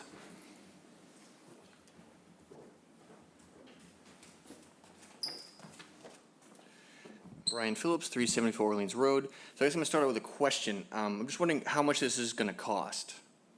Because I've heard different numbers. I've heard 5 and they're going to pay for it, but I've also heard 9. So $5.13 million is the cost of the project, 80% funded by the federal government, 20% by the state government. Okay. Brian? So I'd like to. I do not think this is a dangerous intersection. Police chief even said there was no pedestrian accidents. And on my many select board campaigns, reaching out around people, one of the big major concerns is the J1 bike riders. And for a couple of reasons. The first is that they don't follow or know the rules of the road. When you ride a bicycle, before I get to that, I spent more time on a bicycle around Chatham and on the bike trail than the entire bike committee combined. So, so the J1s either don't know the rules of the road, they don't follow it. When you ride, through the intersection, you ride with traffic, and they also wear dark colors at night. So it was suggested to me that they have like some sort of training program. So I don't know if the police chief is going to speak to that, but if I was a betting man, which I am, I would bet that those are J1 accidents, not knowing the rules. Second point, it's huge, going to look terrible. Again, the bike thing, it's going to create congestion with amateur riders. You don't want to incentivize people going that way. It's going to, we have, I'd say, one of the nicest bike trails in the world. That's where you want people riding their bikes. You don't want to send them down that way, and it's going to create a lot of traffic congestion, down the whole Cedar Street loop and whatnot. And if you are going to go downtown, the best way to do it is tip cart. I don't know by the school. So like we shouldn't even be putting bikes down that way. It's not good for people working either because it's freezing here most of the time, and riding a bike in the cold is terrible. I do it all the time. And then where should I go next? I guess I'll go with the whole ADA thing. So people talk about ADA stuff all the time, it's feel good, sounds good, but most of it isn't practical. And this is speaking from somebody who has a prosthetic, either has a prosthetic leg, crutches with no leg, or a wheelchair. So crossing Route 28 is pretty much fine. Most people can do that. The one that is kind of tough is the one that crosses, I guess, Kroll Road. So if you have, some people I could see having trouble getting up that. But even if you can cross that and you have like a disability, you're in a wheelchair, you have trouble walking, how are you going to make it up that hill? So it's just kind of totally impractical to make that section, ADA compliant, because walking up that, if you can't cross the intersection, you're not going to be able to walk up that hill. And I guess that's all I have to say for now. Thanks. Okay, Mr. Phillips. Okay, anybody else from the public that would like to speak this evening? Yes, I don't know your name. I'm sorry to point, but. Yep, okay. Please come up to the podium and identify yourself. Thank you. Did you have something to say? Jean Mongelo, North Chatham. I go walk through that intersection, I would say 5 times a week, and it is dangerous crossing those streets. It was suggested about coming off the tip and making MassDOT do their job and improving it. I don't know this, but I'm assuming at that point we lose control of what they do. So you could wind up with the arm that nobody wants without any controls on it, height, look, or anything. So it's just a consideration. You, at least right now, you have some control over what the design is. Thank you very much. Did you get her name, Kathy? Okay. Any other public comment? Anybody with hands raised here or online? Okay, I'll come back to the board. I think Corey had something to weigh in on. No, I appreciate the discussion tonight. I I've never really been supportive of this project for years. I've had reservations about it. Just looking forward to end results, and I look at some of our neighboring towns and some of the projects they've done recently, like Orleans, and I mean, it's not my vision of a successful project. But anyway, the question is fair. What's the plan B? And that's a very, very, very fair question. So we stay on the tip. I think a lot of us, myself, don't like the direction of where the project's aesthetics, designs are going. If we get off the tip and we have an expectation that Mass DOT is going to fix it, probably not going to be fixed anytime soon. I think we're not the only roadway in Massachusetts, so that is a very realistic, concept that, there's going to be no rush to fix it soon. So it is a very, very, very fair question, is what is the plan B if we remove ourselves from the tip? The intersection needs maintenance. I said it earlier, it's universal. We need to fix that intersection. The lights are atrocious, they're rotting away. So I guess put Rob on the spot. Rob, as our DPW director, just play this out. If the board says, you know what, we're not going to stay on the tip, what would your plan be? Your plan being for, not plan B, your plan B for addressing the roadways? So the Mass DOT did replace 3 of those signals last year. So they are performing some level of maintenance on that intersection. It would really be at the will of the town manager and the select board and the residents. It's hard to do one aspect of that intersection without touching multiple aspects. So, and of course, it is a DOT road, so we'd have to get their approval for anything we do. It's where that leads, I don't have a crystal ball. I don't want to go out on a limb and say, we're going to wind up where we are now, or we can get away with doing some smaller scale projects. I don't know that. All right, now, I appreciate the fair answer, or the honest answer. Thank you. Any other comments? Randy? Yep. So I think the plan B should be to explore what it means to get off the tip in terms of what is the waiting list for repairs, and to look into the options for that and see if the waiting list time is acceptable. And if it's not, I don't think it's unreasonable to also look into taking over the intersection ourselves and hiring a consultant to see what smaller changes we could make, how much that would be. I think there's an appetite for that by the town residents to control that area. I've talked to many people that don't want to see complete streets. They don't want Chatham to look like Anywhere USA, which came actually from that 2003 long-term plan. That's a quote from that. And as a matter of fact, I've used that plan in some of my arguments on the zoning board. So I don't think that plan has been invisible. You've probably heard me use it. And I think the introduction to that plan is excellent. So that's where that term came from. And there was no talk about doing all this in that plan. So it did talk about some changes to the intersection, but not at this scale. So I actually feel that if there's a motion to take it off the tip, I would support that. And Plan B for me would be to get back on the repair list and see what that entails, and also at the same time, in conjunction, to explore the topic of taking over the area and making smaller changes. And so that's my feeling on it, based on many people that I've talked to. And I want to say that it causes me a lot of pain to go against a lot of people that have spoken tonight. I have a tremendous amount of respect for our chair. I have a tremendous amount of respect for the safety committee, and I've said that publicly before. And I also have a lot of respect for the bikeway committee. They've been exemplary volunteer citizens, and I understand their position.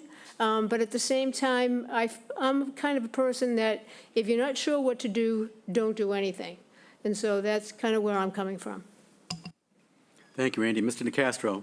Yeah, thank you, Mr. Chair. I have a question for Bridget, probably my final question. If the Select Board did nothing tonight, did not vote to take this off the tip, what would the next steps be? Would there be some immediate action to proceed to, I guess, your 75% design plan? How does that work? Or is there time for the town to explore a Plan B that might include the town taking this over without losing the space on the tip? Yeah, our next step would be to move to 75% design, but I could look at the project schedule. It's not like it's a hard deadline that's coming up, so I could take a look at the project schedule in relation to where the add date is right now to see kind of how much room we have. How much, like basically when the latest we could submit 75% design without impacting like the add date schedule. So yeah, it's not like an immediate submittal that's coming up in like a month or something like that. So I believe there is time. Thank you. I share Board Member Potash's comments about appreciating the comments that have been put forward. And I think if this is the model that the town would want for this intersection, I don't think anyone could have done a better job trying to address the various concerns that have come forward. But the threshold question is this the model? And we're essentially talking about problems, I think, that occur during 2 months in the summertime. And I just think this complete streets idea with bicycle lanes that go nowhere. I know there's some prospect of maybe you'll connect them in the future, just like they're doing in Harwich, where they're narrowing Route 28, and it's going to make it even harder for vehicles to go down Route 28. So they can have bicycle lanes and sidewalks. But I just think it's too much for 2 months. And I've been skeptical about this, as Mr. Metters has. I offered a motion to terminate this project in 2020, I believe, or 2019, and was on the losing side. So I think we're buying something that is more than that is worth less than the cost for it. Yeah, it's taxpayer money. I'm very reluctant to turn aside money that comes from taxpayers all over the United States, because it's the United States that's dictating this complete street stuff. And the state probably has some only limited control over it, but it's there. And it's not something I think is suitable for this particular intersection. Those are my thoughts on it. Thank you, Dean. I have a question for Bridget. Bridget, and for Rob as well. Is there a repair list that DOT has, and do we know where we are on that list for this intersection? Are they even, have any thought of them even coming back and doing 2 more polls this year? I don't know if there's a list. I'm sure they were probably waiting to see where this entire tip discussion would go, and they were probably postponing any real maintenance issues until, if it was going to be replaced, then why spend the infrastructure money to do the repairs? So it would have to be a new conversation we have with DOT. Okay. All right. Thank you, Rob. I appreciate that. And the sentiment of the board, I mean, I don't believe it's a wise move to terminate this project without knowing what we're going to do for Plan B, to be honest with you. I think it would be very foolish to leave this out there and not have a plan to nuke this and not have a Plan B. I think it's foolish. Leaving that money on the table and a pretty good plan on the table. But obviously, I'm in the minority here. Unless folks, I mean, I don't think we should come off the tip. That's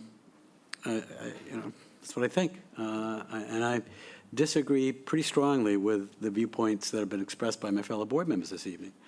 Again, I'm an outlier. haven't been a real fan of this project until I saw the cost, and thank you, Stuart, that was for you. But I know how it feels now. Until I get the cost and got a good look at it. And its design doesn't bother me one iota. I think it's really well done. I think it's going to be very safe for pedestrians and vehicles alike. Got a turning lane. As I said earlier, I just don't get it. But I guess I don't get Chatham anymore, huh? I don't get it. So I suggest we stay on the tip. I think it would be crazy to come off without having a plan B or knowing what it's going to cost, what we're going to do, where we're headed. These guys are going to do ADA compliance. We're out of our mind. Anyway, I'll be quiet, you guys. I'm appalled. Thanks. Mr. Nicastro. Mr. Chairman, I'm prepared to offer a motion tonight to terminate this and take us off the tip, but if... I'll second it when you do. Well, I haven't offered it yet. Not that I'm anxious. I've been anxious for several years. But I'm willing to defer that for a short period of time to see if there really is any flexibility on the part of the state to eliminate some of these aspects, which I consider extraneous, including the bike lanes. And to get some idea of what the, I think we know the answer to this, but, you know, what the maintenance schedule would be. But I throw that out for consideration of my colleagues. Mr. Metters. Just based on my observation serving on this board and the planning board for years, to buy ourselves a little bit of time, we're not going to get a clear answer. It's not going to happen. I mean, we are years into discussing this project, decade into this project. We're not going to ask them to be this little detail. We're not going to get a clear answer in any timely manner. That's just pure and simple.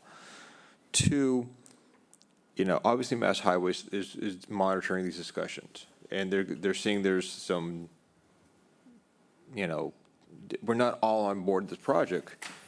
TIP is based on basically shovel-ready, ready to roll. Let's just keep pushing it out, because there's all these other, you know, towns that are jockeying for money and position.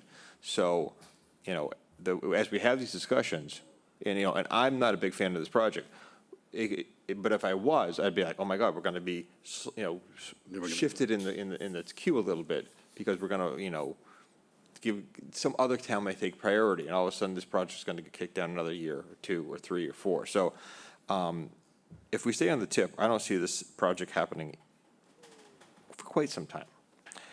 And I do wish we had a crystal clear plan B, but I do think staying on the tip is more detrimental, because I do think I do think there's some benefit from where I want to land, getting off the tip and then really pressing, trying to figure out how to get this maintenance done.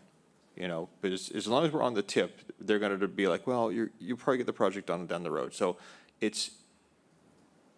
got to make a decision one way or another. I don't think kicking the can down the road, you know, is going to help us at all. So if the sentiment is to step away from the tip, we do it now, or we just keep the project going. That's really, I mean, the reality of it. May I ask a question of Mr. Metters? Please. Yeah. Again, I'm just trying to push the envelope here in terms of what the potentials might be. Do you think it would be reasonable or unreasonable to remain on the tip but not proceed with the 75% work? As Bridget said earlier, they may not be ready for that at this point, while to allow the town the opportunity to explore and come up with a framework of a plan B, rather than lancing the boil tonight, if I may use it. Well, if you lance if I might, Mr. Nicastro and Mr. Metters, if you lance the boil tonight, you haven't got a plan B. So at the tip, you've got a potential option. At least you're still in the game a bit, and you get on the list for repairs. I mean, I'm not, a tip expert, but, if there's a list, I mean, raise the white flag and say, guys, get down here and, we're considering all our options and, it's unsafe right now. It is unsafe right now. transparent. Those poles the signal lights are bending over like they're bending in the wind. I'm surprised they even function. It's a joke. Mr. Chairman, if I'm ready to make a motion because 14 years and I hope we're getting close to killing this project because that's why the Navy builds ships that they don't need because they can't make a decision. The fact of the matter is we need to get off the tip so they maintain that intersection. Randy's comments are very reasoned, and so I'm going to support that we make a motion that we get the intersection of Kroll Road and 28, that we move ourselves from the tip, and we pursue the state for prudent maintenance issues regarding the intersection, and Mr. Faley and Ms. Goldsmith can look into all the downsides of taking over that intersection, which I don't think is needed or necessary at this time. I'll second that. Any further comment? I disagree vehemently. Any further comment by the board? Can you? So just to clarify, so the motion is to terminate the Kroll Road intersection project and I want to put words in your mouth, but instruct the town manager to request its removal from the tip. And Yeah. but you had something additional. I did, and request the state. Request the state to do their prudent, normal maintenance issues regarding that intersection, and ask the town manager to explore all the ramifications of the town of Chatham taking over, what the process would be, taking over that intersection, which I don't support, but we might as well look into it. And that's what was seconded. I just have a question. So I can read the room, so I'm not proposing anything, but start of the meeting, there wasn't any appetite for the town to take over the intersection. And now we're going to ask MassDOT how to do it with every inclination not to take it over. I need some clarification. Yeah, I mean, those are my personal feelings, but I think That's not part of, that's not part of the motion. Would you I'm like not me to- proposing that we take it over. No, I'm not either. I'm not there yet. I mean, others may be, but I'm not. I think the push is to have He's talking about MassDOT do the maintenance. He's talking about maintenance. He's also talking about coming off the tip. Yes. Okay, let me. Would you like me to read back? what Please, Catherine- please. Okay, so Mr. Smith made a motion that the town removes the intersection for Kroll Road and Route 28 off the tip and pursue the state for prudent normal maintenance issues regarding the intersection, and to ask the town manager to explore all the ramifications of the town of Chatham taking over sorry, that's where I got a little jumbled there, taking over the intersection, what the process would be for taking over the intersection. Yes, and just to get to your comment, Jill, it's, I don't support taking over the intersection, but there's enough questions about it that we might as well know the answers. I don't think it goes anywhere, but it's, we might as well know the process and what the ramifications are. I don't think we get there. I think we push the state to maintain their intersection, do the prudent repairs, and let's move on to our next project. Just to clarify on the motion, the part about taking over and exploring that, I didn't think that was originally part of your motion. I thought the motion ended with, and by the way, I think it began with terminate the project. He did not say terminate. Well, I think he said end the project. End the project, yeah. But I thought it was basically end the project and take it off the tip.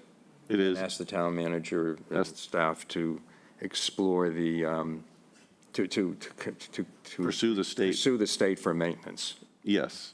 There was a third component to that. That was, I just thought, listen, we've talked about the town taking it over. I don't think we should be. And I'm just offering that as a tea leaf to people who are concerned about that. Well, let's at least get the information about it. And Is that part was that part of the motion? I You took said it it, as part of the motion. I took would it as- suggest that you separate the motion. If you're going to offer a motion to terminate the project, all right, I'll reword it. I'll offer a new motion to terminate the intersection of Kroll Road and 28 from the TIP program, and that the town staff, the town manager, pursue the state on normal, prudent maintenance issues regarding that intersection. Then I'll make another one. I will second that. Further comment? Take the roll. Mr. Smith? Aye. Mr. Nacastro? Aye. Ms. Potash? Aye. Mr. Metters? Aye. Mr. Dykens, no.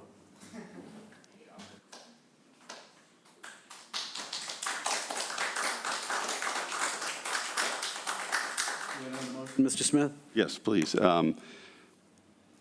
Simply for an informational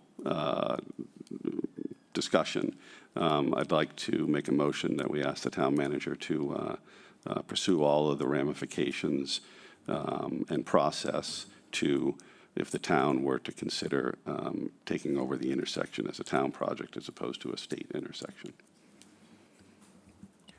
Second in discussion. Please. I agree with your motion. We have to do due diligence. I do not think the town really should take over the responsibility of it. I agree. But it's an elephant in the room question. It's out there. I think we need to have an answer to that question. So yes. It may come up as important for some other intersection, and knowledge is good. We ought to at least know. I don't support it, but we ought to at least know. Agreed. Okay, motion has been moved and seconded. Take the roll. Mr. Smith? Aye. Mr. Nacastro? No. Ms. Potash? Aye. Mr. Metters? Aye. Mr. Dykens, no. Okay. Thus ends that. Next item on our agenda is to consider committee appointments and reappointments. We have quite a long list here.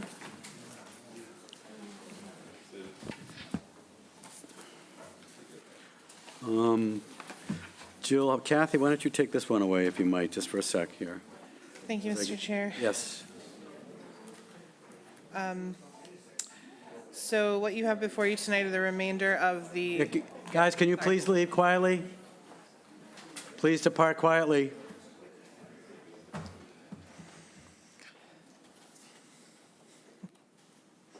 Okay. So what you have before you tonight for consideration are the remainder of the reappointments and some appointments to currently vacant seats. I tried to outline this similarly to last week, or the last report. So starting with the Historic Business District Commission, there are currently 3 member seats with terms ending June 30th. 2026, so today. All 3 members who are currently serving have expressed interest in being reappointed. At the board's request, you re-interviewed one person who is an incumbent. The other has expressed they are not interested in seeking reappointment.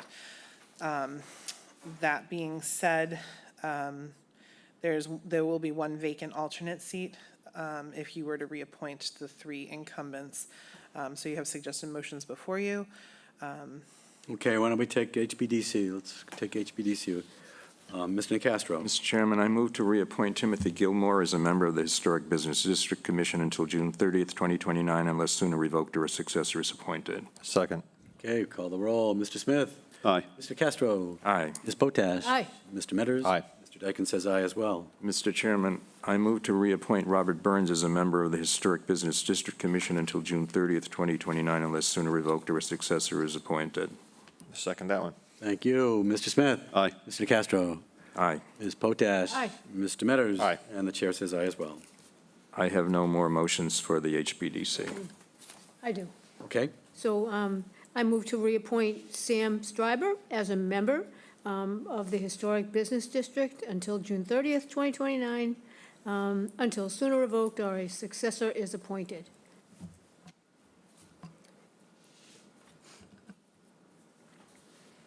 Radio silence. Okay, there's no second on that, Randy. Okay, we'll go on to Summer Residence Advisory Committee. Yes, so tonight you interviewed the 3 remaining incumbents. There are currently 3 full member seats with terms ending June 30th, 2026, up for reappointment. All 3 of those incumbents expressed interest in being reappointed. And then there are 2 associate member seats with terms ending today as well.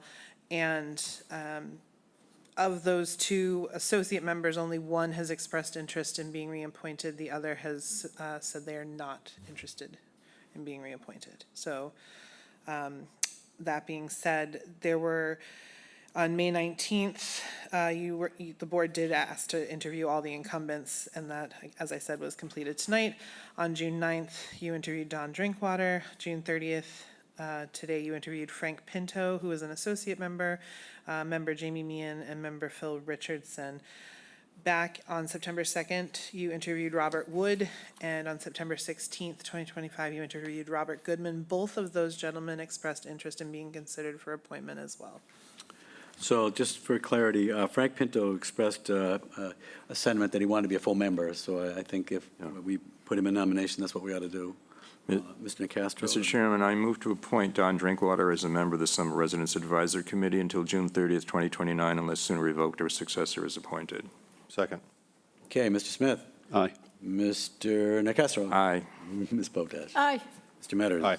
And the chair says aye as well. Mr. Chairman, I move to appoint Jamie Meehan as a member of the Summer Residence Advisory Committee until June 30th, 2029, unless sooner revoked or a successor is appointed. Second. Call the roll. Mr. Smith? Aye. Mr. Castro? Aye. Ms. Potash? Aye. Mr. Metters? Aye. And the chair says aye as well. Mr. Chairman, I move to appoint Phil Richardson as a member of the Summer Residence Advisory Committee until June 30th, 2029, unless sooner revoked or a successor is appointed. Second. Okay, we call the roll. Mr. Smith? Aye. Mr. Nacastro? Aye. Ms. Potash? Aye. Mr. Metters? Aye. And the chair says aye as well. Mr. Chairman, I move to appoint Frank Pinto as a member of the Summer Residence Advisory Committee until June 30th, 2029, unless sooner revoked or a successor is appointed. Second. Call the roll. Mr. Smith? Aye. Mr. Nacastro? Aye. Ms. Potash? Aye. Mr. Metters? Aye. And the chair says aye as well. Now, I understand that completes all the regular Does. member. That does, and then the next suggested motion you can disregard because Mr. West has indicated he is not interested in being reappointed. Mr. Chairman, I move to appoint Robert Wood as an associate of the Summer Residence Advisory Committee until June 30th, 2027, unless sooner revoked or a successor is appointed. Second. Call the roll. Mr. Smith? Aye. Mr. Nacastro? Aye. Ms. Potash? Aye. Mr. Metters? Aye. And the chair says aye as well. Mr. Chairman, I have no further motions Okay. for the Summer Residence Advisory Committee. I just want to point out that I did listen to those. I know I wasn't here for Robert Wood and Robert Goodman. So if I don't say anything at this point, it's because I did listen to those, and I agree with Robert Wood. Okay. Good. Are there any more slots available? There are or not? So this would leave one vacant associate seat. There'd be two vacant member seats and one vacant associate seat. So, There's a vacant member seat? yes, there are still two vacant member seats. There was one that we ascended to, Frank, we ascended. Yeah, Hold on, let me pull this up and make sure. I would It's getting late, I apologize. Summer residence. So you had Jamie Meehan, Don Drinkwater, and Phil Richardson all seeking reappointment. Joel Rotner and Stuart Green Came will off. step down. So you have, one vacant That's member the seat. Joel Rotner seat. And one vacant. Joel Rotner would be through 2029, which is what you appointed Mr. Pinto to, which means Mr. Green's vacant seat is through June 2027.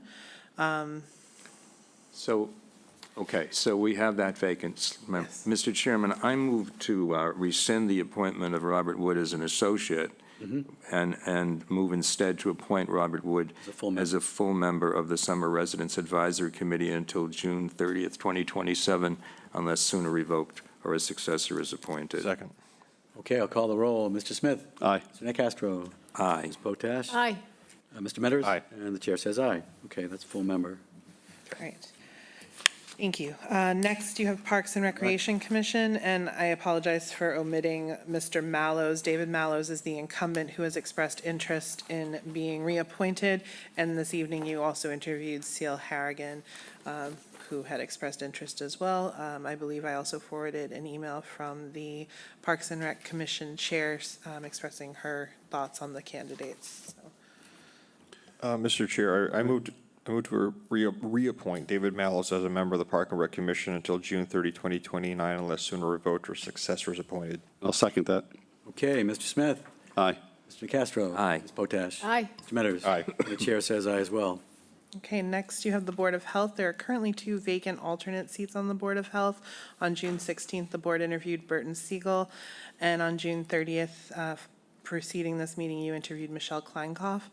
So you have, as noted, alternate seats are for 1-year appointments, so these, if appointed, would be through June 30th of 2027. Okay, I move to appoint Burton Siegel as an alternate member of the Board of Health until June 30th, 2027, unless sooner revoked or a successor is appointed. Second.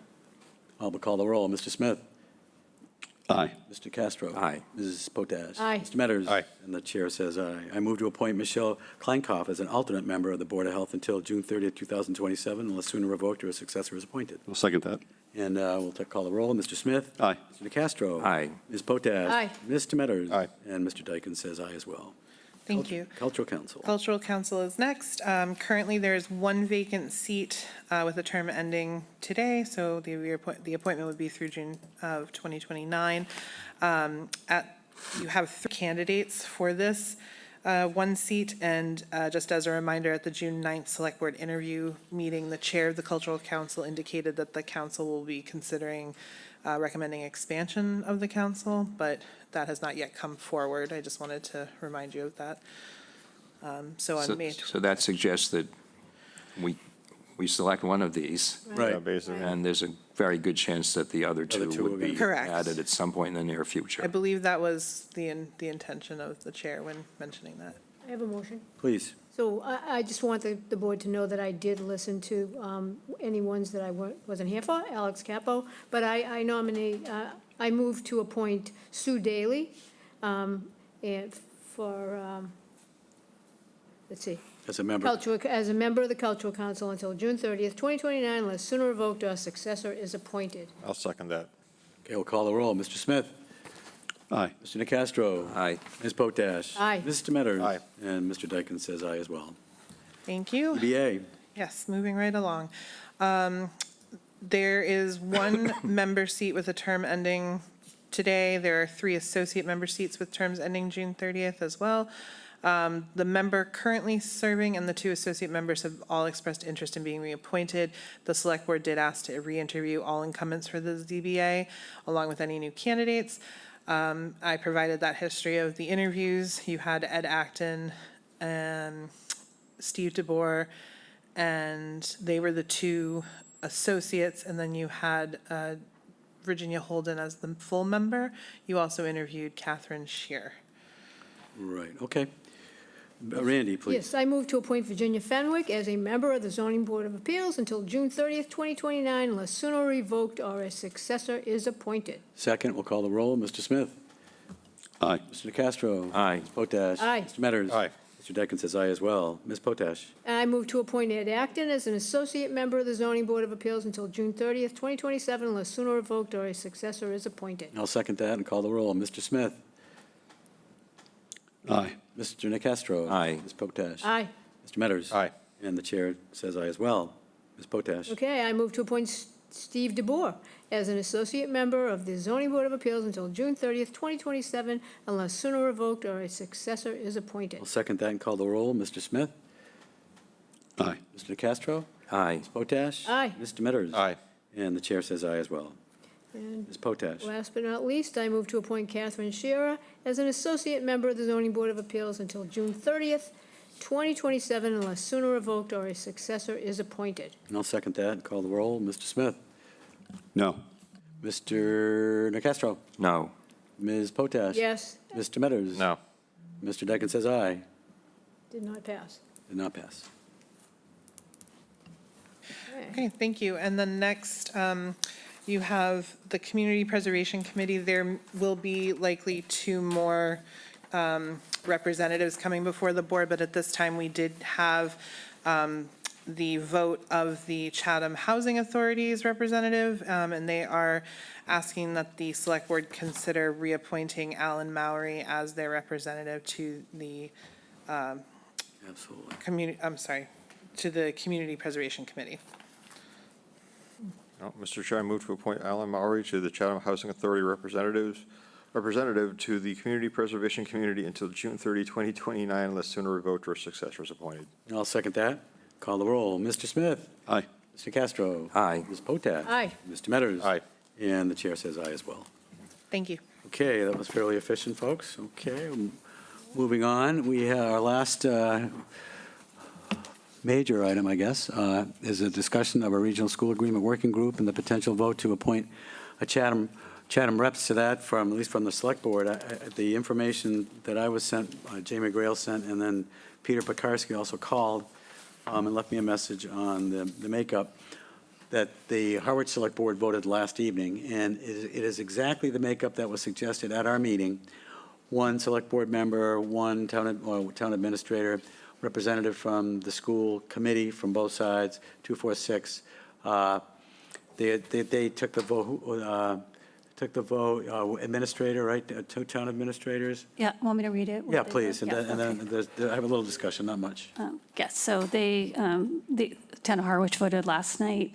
They have the town manager at Chatham, the town administrator in Harwich, one select board member Harwich, one select board member Chatham, the Monomoy Regional School representative, either the superintendent or the business manager, that's up to 5, school committee member Harwich, school committee member Chatham, finance committee member Harwich, finance committee member Chatham, and so that's 9. And then they have a citizen representative from Harwich to serve as an advisor, and the same citizen representative to serve as Chatham as an advisor, so no votes. And the student representative as a Harwich advisor would be selected by the school committee, and the student representative, Chatham as advisor, again, no vote, would be selected by the school committee. Right. So the only nuance there was exactly the same lineup, but they suggested that the children, the students would be advisory, and the town representatives would be advisory as well. I like the 9, to be honest with you. Voting 9, I like it. But anyway. Mr. Chairman, I was the one that suggested a second board member, but I'm very comfortable with what they're proposing here. And I like the idea of having student representatives. I would vote to support this tonight. Are we going to select particular names tonight, too? I would hope we could if we, Well, I wasn't don't really, know. but. Go ahead. But anyway, So you'd like to move that slate? I'll move it, we approve this composition of the proposed, what are we calling this, working Working group between the two towns. Okay. and I'll second that. Yeah, it's fine. It's what we talked about the other night in the meeting, and I think I'm comfortable with it. Randy, you okay? Yep. Stu, you okay? Yes, thank you. Okay, we have a motion and a second? Yeah. Moved, you seconded? I did. Okay, call the roll here. Mr. Smith? Aye. Mr. Castro? Aye.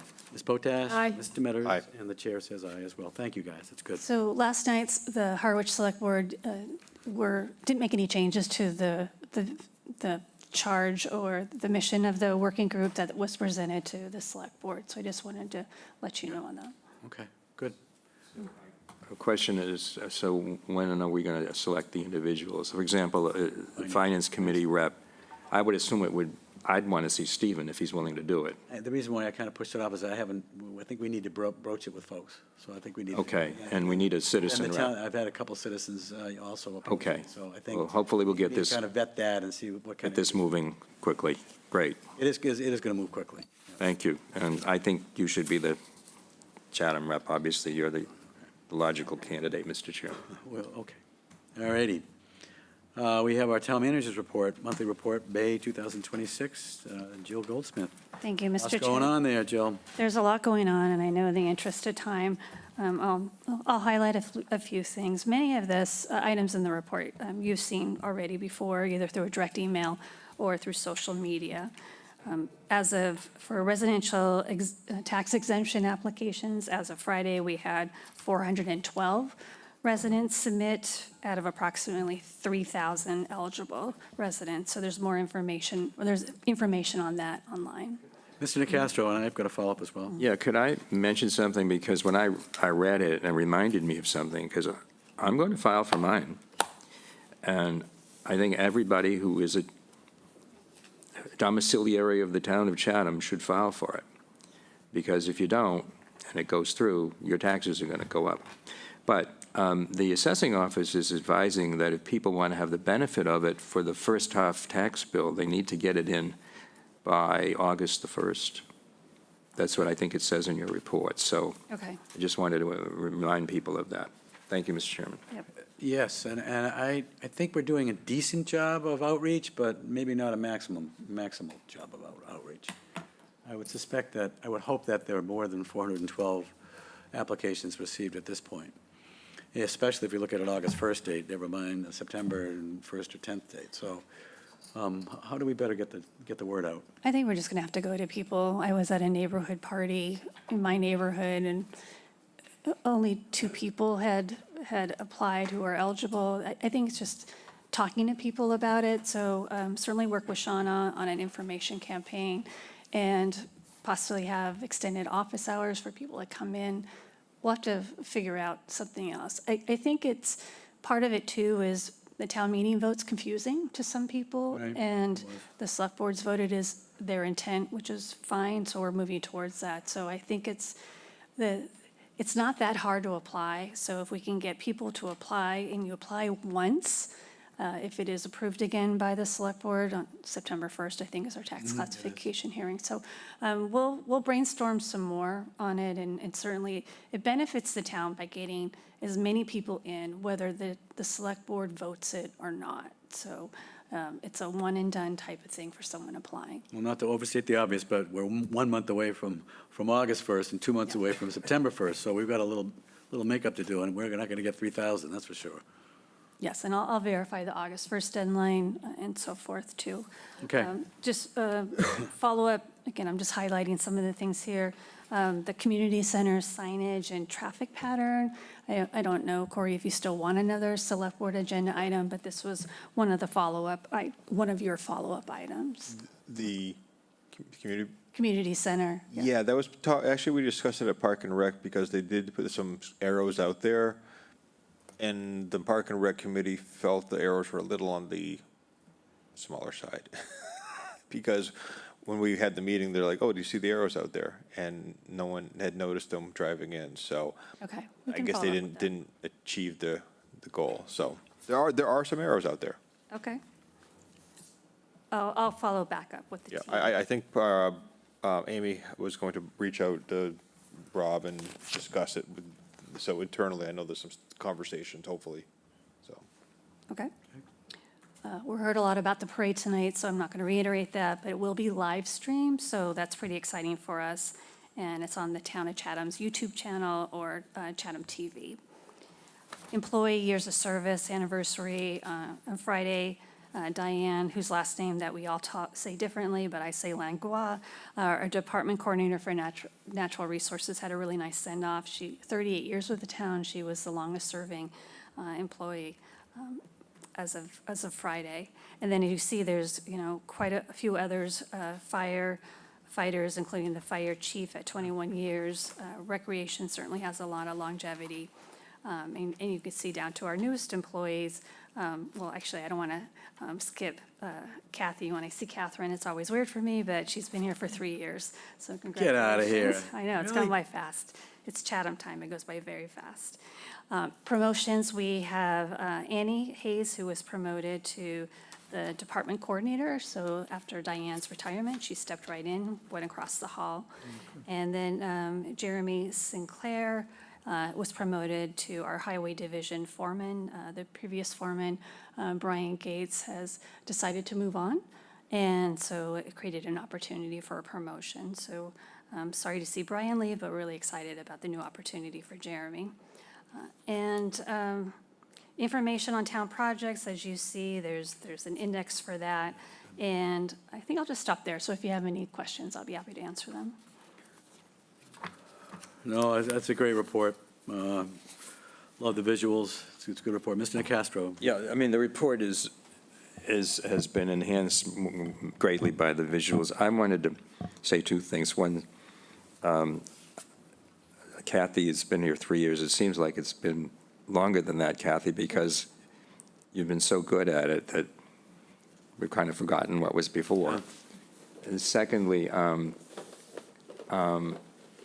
Is it possible, Jill, because we get this report, it's 90 pages, and a lot of what's in there is sort of prehistory in terms of versus an update. So the different department heads will add updates, and some it's a totally new entry. Is it possible that when they give their updates, that those could be kind of underlined, so I don't have to go back and read, 3 or 4 paragraphs of, how we got to the Kroll Road project? Oh, I see what you mean. So So like Terry Certainly. will add, a few sentences to update it, so I can just read the update. yeah, I'm Is it sure possible we could do that? It's not going to be applicable in every case. It's just a suggestion, but it's a great report, it always is. I wish people would read that, people that think the town staff or the select board, or the town manager do nothing, ought to read this. Thank you. Okay, thank you. Just one thing I want to point out is, in past years, we've had a little struggle with staffing on like the guards and stuff, but this year, we are full. They've done a great job recruiting, the summer guards and patrols and everything, so we're in really good shape this summer heading, so that's a strong positive for us. Yeah, it really is. I was at Harding's the other day, and the lifeguards were there. It was great. It's good. Mr. Smith? Yes. So how long was Brian Gates here? It definitely more than 20 years. I would have to look it up. And I had asked, I don't know, some months ago, but I haven't followed up. When we get these reports on the employees, if we could get a listing of the people who have left the employ for that month. Like Brian Gates, for instance. I don't think he was listed here as somebody who left, but his replacement is named. Diane Langlois is retired, so we did name her replacement. But if we could get the people who have retired, that would be a more complete picture. Sure. Thank you. The other thing is, maybe at the next update, which should be coming up, Mr. Faley comes with the update on the water usage. Hopefully we get some more rain here. On the connections. There was a report that there was a hydrant running and behind on George Ryder Road behind the animal control. It was right near it. I went by it, yeah. Yeah. Yep. And I don't know what I didn't witness it, but it's somebody I don't normally hear from for quite a few days, and maybe we could understand what that was about. Is that different? Because I know Shauna sent an email. I think there when was we a were- response. We were activating the new wells. That was So intentional, It was again. it was an intentional slow flow flushing, but still appeared like there was like a broken pipe. Yeah, it did. It was But it was looked like a lot, intentional. but it was not the big, huge Probably, thing. because I saw this posted as well. No one communicated directly with me about it, but I think maybe it would have been a bit more helpful if we had put a message on the website about it, as what was going on there, because there was a legitimate answer to it. This went on, reported, I didn't witness it, but said that went on for at least 4 or 5 days. That seems like a long time to flush. I don't know anything about the system, but that seems like a long time. Maybe we could get some answers to that. And they also made several attempts to try to get a hold of somebody. It was on the long weekend, I guess, June 19th, somewhere around there. And they didn't get any return calls. So I don't know what the emergency number for the water department is, but it's posted on I looked on the pump station. So there's a phone number for emergencies, call. But there was nobody there, and there was no message to say, hey, if you don't reach anybody, call this number or whatever. Yes, we didn't know that there was a planned flushing, so I have to look back. The notification that Shauna sent to you, I know she posted it on social media. I don't know if it went on the website, so, but we can look into that. It had to deal with the initiation of the new wells. Yeah, and we're used to flushing of hydrants, but not for 4 or 5 days. So I didn't know if, because it was a new system, I don't know, but it'd be helpful if we got that. Any other questions for Jill, you guys? Okay. Okay, thank you. Final motion, please. Motion to adjourn? And a second? Second. Okay, we'll call the roll. Mr. Smith? Aye. Mr. Nacastro? Aye. Otad? Aye. Mr. Metter? Aye. And Mr. Dyken says aye as well. The meeting adjourned at 9:33.